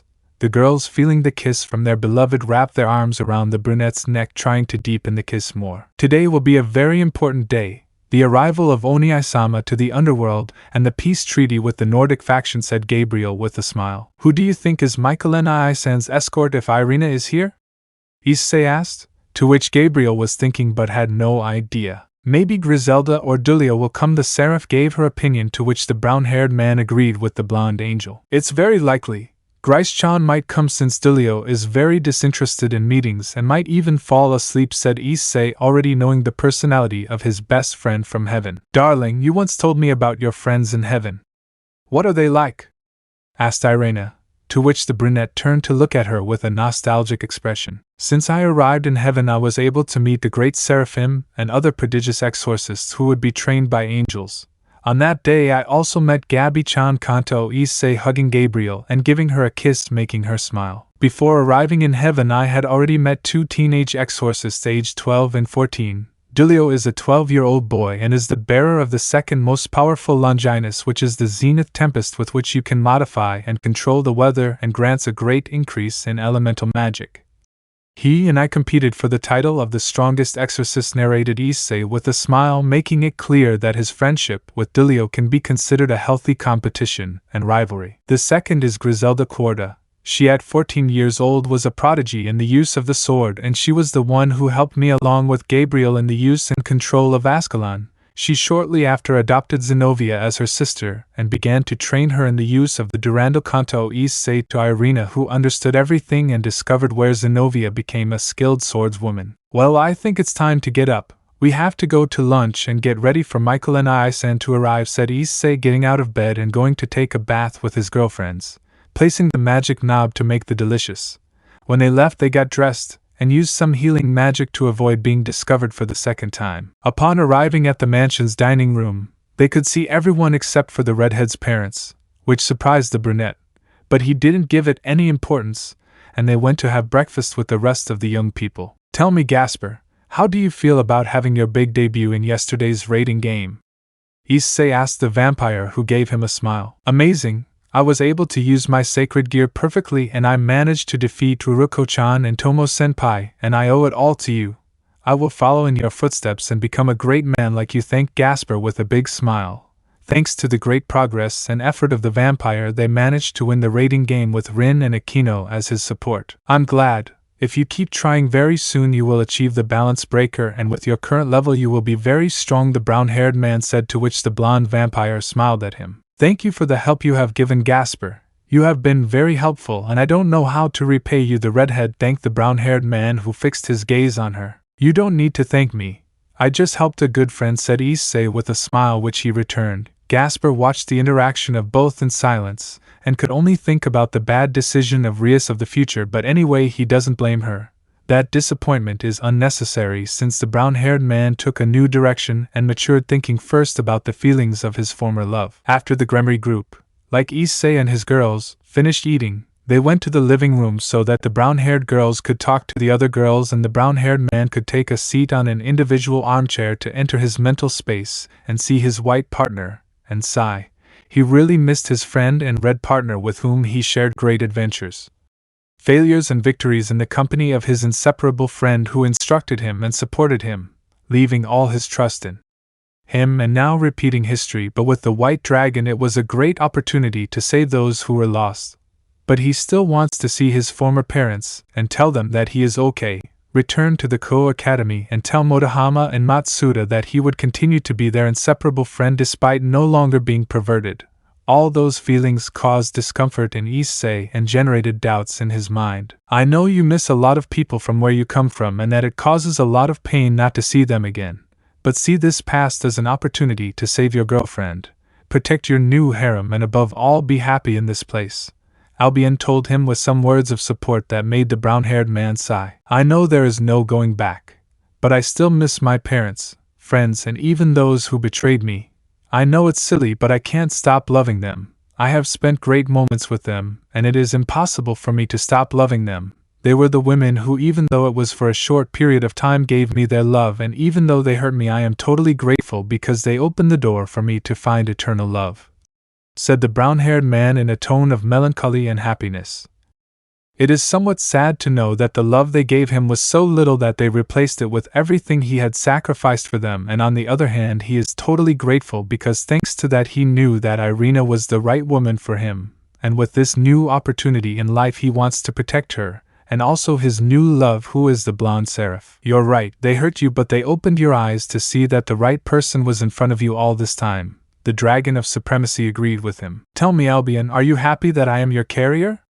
Issei asked his partner, which made him remain in a short silence before speaking. Yes, you were the best Sakurayutai in your time, and now you honor my title as the strongest Hakuryuku. Even though the drag of this time still preserves our rivalry, I am willing to leave our differences to reach peace. Over time this rivalry has become somewhat small for what is coming in the future, confessed the white dragon, generating a smile in the brown-haired man to thank him and leave his mental space. Some time passed until noon arrived, and Issei and his duo of girlfriends waited at the train station where Michael and his escort would arrive. A few minutes passed for the train to arrive at the station and show Michael in the company of a blonde with blue eyes like a brilliant sapphire in a nun's outfit. It's good to see you well, Issei-kun, Irina-san. Wani-chan greeted the leader of heaven to the trio of angels who returned the greeting.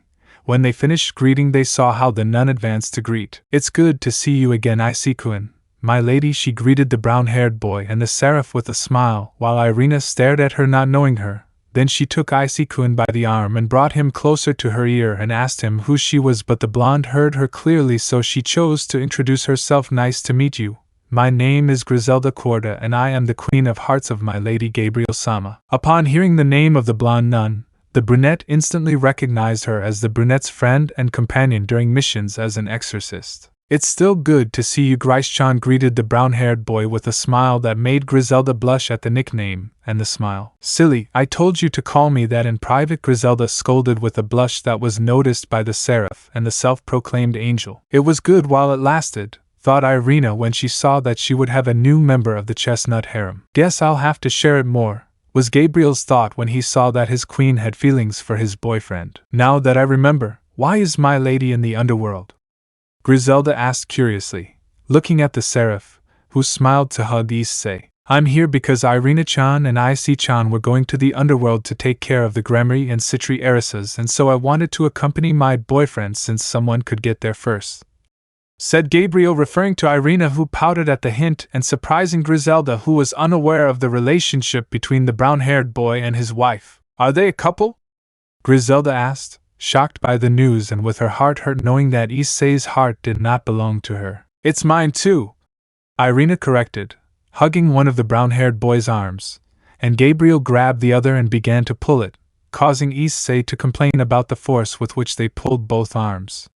The comment, and seeing the scene, made Griselda even more shocked when she saw her mistress and the brown-haired girl fighting over Issei.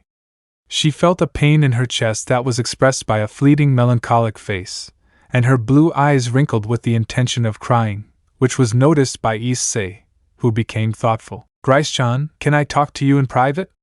The brown-haired boy asked, turning to look at his girlfriends who, upon understanding his look, sighed, then smiled and let go of the brown-haired boy. Thanks, Gabi-chan. Why don't you accompany Michael and Ai-san while I talk to Grice-chan? Okay, Oni-sama, follow me. Irina, are you coming? Gabriel spoke, calling his brother and harem partner, who nodded so that the Archangel and the newly reincarnated woman could follow the seraphim. Well, what do you want to talk to me about? Griselda asked with a pain in her chest, hiding her sadness with a stoic face. What do you feel for me? Issei suddenly asked, taking the Queen of Hearts by surprise, who blushed deeply knowing that she was discovered by the brown-haired man. Well, I see you as a happy, determined, focused and loving person, that during all the years that I have lived with you I have seen that you are someone who watches over our safety in each mission, and all those aspects of your personality have made me feel happy by your side. Over time I discovered that the happiness that ran through my body was love, but I did not know how to tell you. It is simply a feeling of fear knowing that you could reject me and move away from you. It caused me pain and panic, but it seems that I will not be able to be by your side. You have my wife and that chestnut.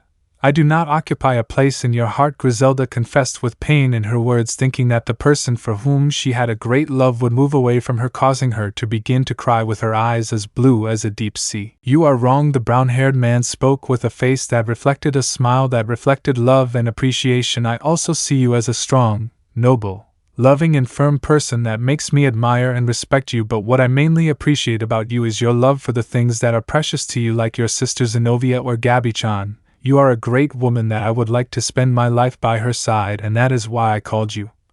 Griselda Corta, you are a beautiful and kind woman with whom I long to share my life with you, and being a dragon I will have more women like Gabi-chan and Irina, and that is why I want to ask, do you accept to share me and be one of my partners? Issei asked with a serious face so that the blonde began to shed tears, but these were of happiness, so that she hugged the brown-haired man. I accept. I want to be one of your partners. The blonde happily accepted with great happiness to bring their faces closer, agreeing to their courtship with a soft kiss on the lips that conveyed great love and innocence. I love you, Grice-chan. Never leave me alone, and I will always be there to love you and support you, said Issei with a smile so that the blonde returned it, and they began to walk towards the rest of the group of angels. When they saw them, Michael raised an eyebrow at the brunette and the blonde holding hands, and Gabriel and Irina, when they saw that, just smiled. Any changes I'm not aware of? asked the leader of heaven, curious about Griselda's change in attitude upon seeing her sad from the start, but she came back with a big smile. The Archangel's question made Griselda blush with a tender smile, so the brown-haired man smiled and answered by telling him about the conversation that had happened recently so that Michael would understand and give him a smile to give his approval to the brown-haired man. Seeing the positive response of his leader, smiled at him to go with his other couples who were smiling. Gabi-chan, Irina, do you accept Grice-chan to be part of my couples? Issei asked with a smile, so that they nodded with a smile, and the sapphire-eyed nun smiled and hugged her harem companions. Welcome to the family, Grice-chan, Issei said to her, as he hugged the trio of angels who smiled at the great love the brown-haired boy transmitted to them, and Michael smiled knowing that his brother-in-law is the one for his sister Gabriel. Hermanus y Nordicos. Moments before. Underworld meeting room. Everything is set in a large room where a historic day for the supernatural world would take place, since it would be the day in which a faction outside the three biblical groups would join the peace treaty between them. Many leaders of their respective faction were present for this memorable day that would go down in history as the beginning of the union of all religions in order to achieve peace. Giving rise to the Norse faction, where the leader of the same would attend, who was the Allfather Odin, who was still absent for unknown reasons. In the meeting room were present the four great Mao of the underworld, along with several groups of demons that were related to them, such as the Gremory group, Citri and Astaroth, and other noble groups. On behalf of the fallen was their leader Azazel and his sub-commander Shemhazai, and to the surprise of several was the cadre Penemu, who was a beautiful woman with purple hair, crimson eyes, and a figure that left several demons and fallen present in awe. On the part of the angels, no one was present, and that began to worry the leaders due to the absence of the Archangel and his escort. Do you know where Michael is? Azazel asked calmly to the red-haired Mao, who just shrugged. I should be here with Issei-kun and Irina-san, but for some reason they are delayed, answered Searchix, letting out a sigh to ask about the absence of the main guest. Any news of Odin Dano? It shouldn't take long. I sent Baraquil to escort him to the meeting, Azazel responded nonchalantly to continue waiting for the arrival of the angels and the Nordics. Oblivious to the conversation of the leaders in the Gremory group was a white-haired loli with a dark look replacing her common poker face. She out of nowhere began to run out of the meeting room, who was only noticed by the gaze of a black-haired man with blue eyes and a young woman with crimson hair who went to follow the little Nikomata. The little white-haired girl ran through a forest far from the room where the meeting was taking place in search of that presence that was always marked in her memory as a bitter and unpleasant memory. As she continued running, she reached her destination, where she met a beautiful woman with black hair and golden eyes that had a sharp pupil like a feline's. She was wearing a very short black kimono that revealed beautiful legs and a neckline that revealed her large breasts. The most remarkable thing about the woman was that she had cat ears and two black tails were waving with her. She was Kuroka, who was lying on the branch of a tree. Era didn't know that with this small amount of power you could alarm so much, Naya commented the black-haired girl with a carefree and somewhat haughty smile. What have you come for, Ne-sama? The white-haired woman asked with a serious face, but a great anger could be noticed in her voice. Era, you don't have to be so aggressive, Naya. After all, we are sisters, said Kuroka mockingly to her little sister, who only got angrier. The talk could have continued if it weren't for the arrival of a black-haired man wearing Chinese armor who Rias and Kaneko could recognize as the descendant of Sun Wukong. What do you want, Biko? Don't you see that I have an emotional reunion with my little sister, Naya? The black-haired girl asked, a little annoyed so that the Monkey King would smile. You should be more attentive. Two busybodies were spying on your conversation with your sister, Biko replied, keeping his smile so that the redhead and the black-haired man would tense up when they were discovered. We already know they're here. We can feel their key in those bushes, he called the duo who came out, revealing Rias Gremory and Rin Okamura, who was carrying in her hands a katana in a blue sheath with a green ribbon with a pearl ornament hanging from the handle of the sword. Kuroka, I can't allow Kaneko to leave my side. She belongs to my nobility and family. I don't plan on leaving her, the redhead spoke seriously, supported by the blue-eyed man who nodded. How touching, Gremory, but I didn't come to talk to you. I just came to pick up my little sister, but I appreciate you taking good care of her, but she doesn't belong to you anymore, Naya. Shirni, come here, Vala will be happy if you join us. You would be very useful in the group. After all, you have the same power as me, Naya, he said with a haughty smile as he watched his little sister frown. We won't allow it!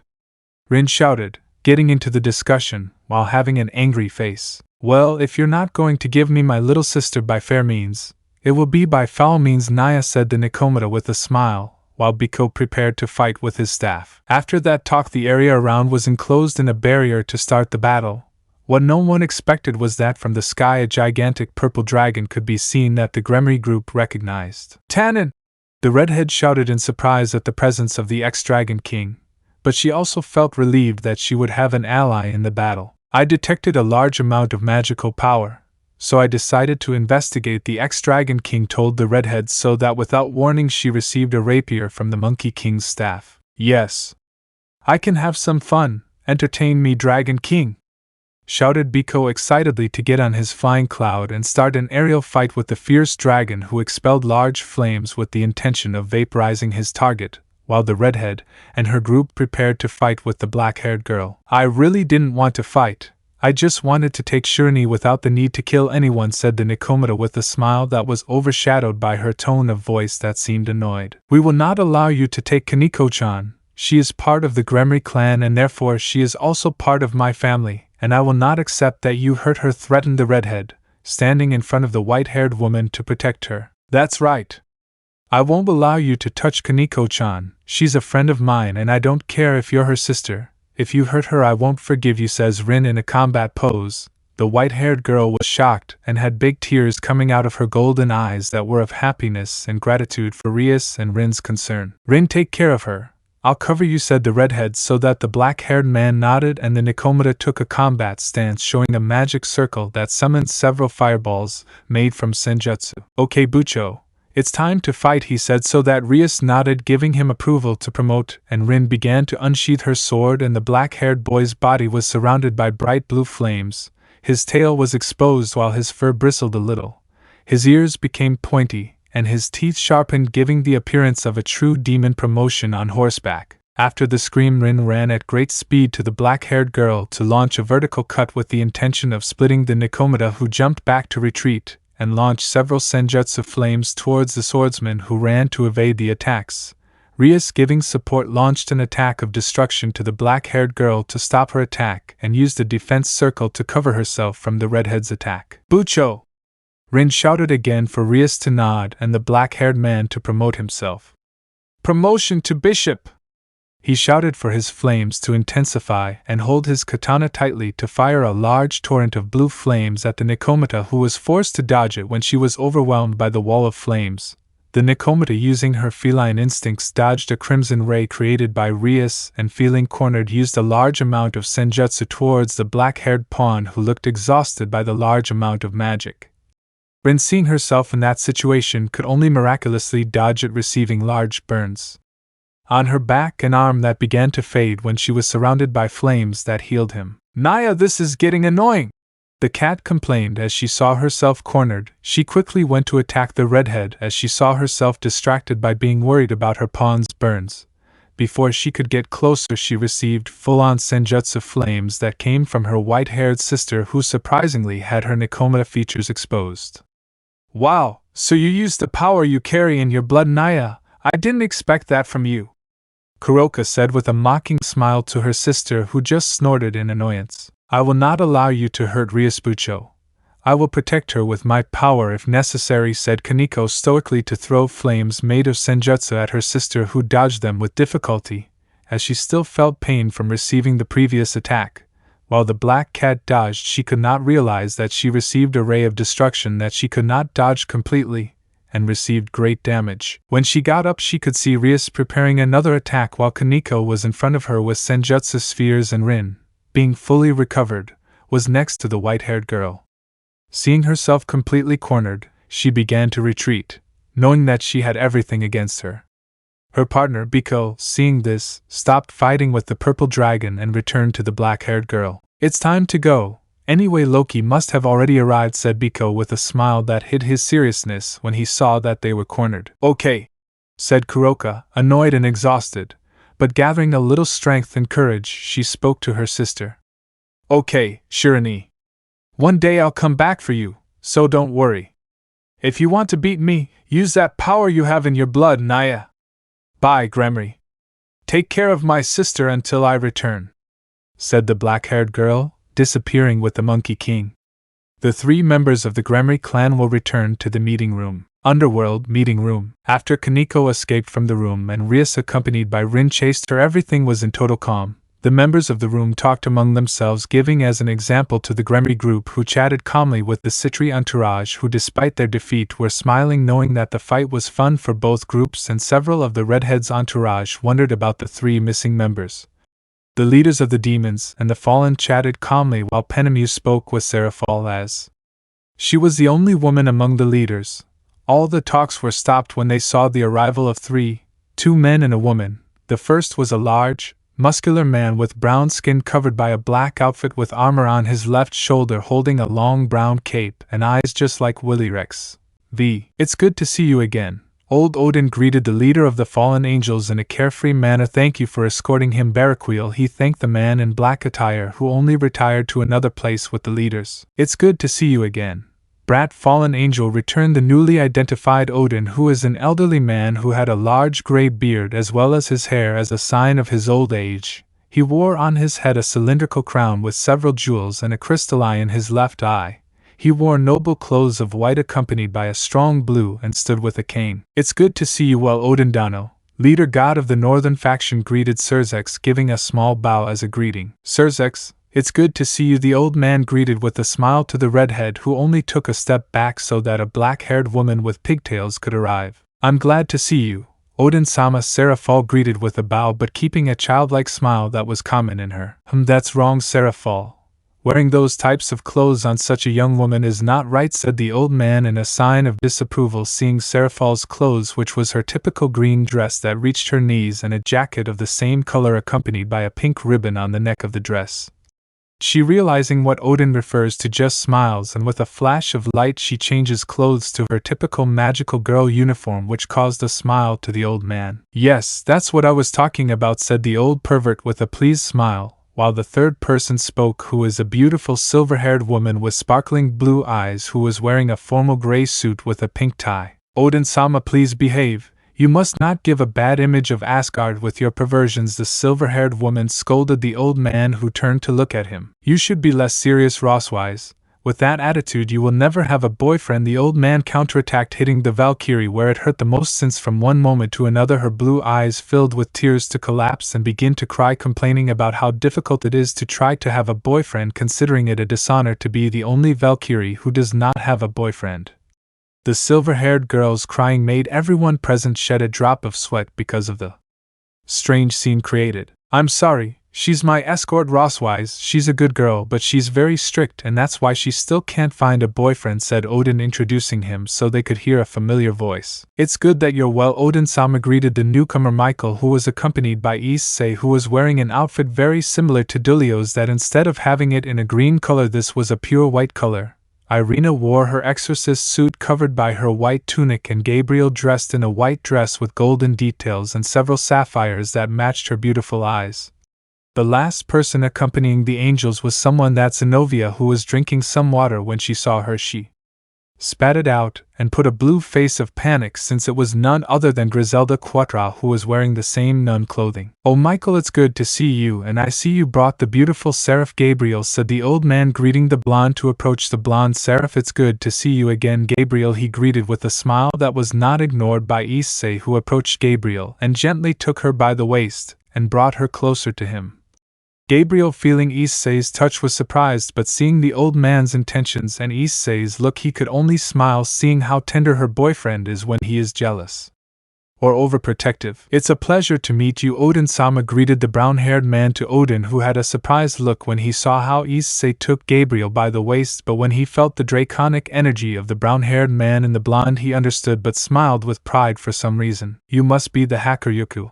I've heard a lot about you, and it's honestly a pleasure to meet you, said the old man, approaching the brown-haired man and saying something in his ear. I'm glad to know that our race came to corrupt the untouchable Seraph, whispered the old man to the brown-haired man, who didn't understand, but after Odin moved away a little and pointed at Azazel with his fingers so that Issei understood and opened his eyes wide. How did you know?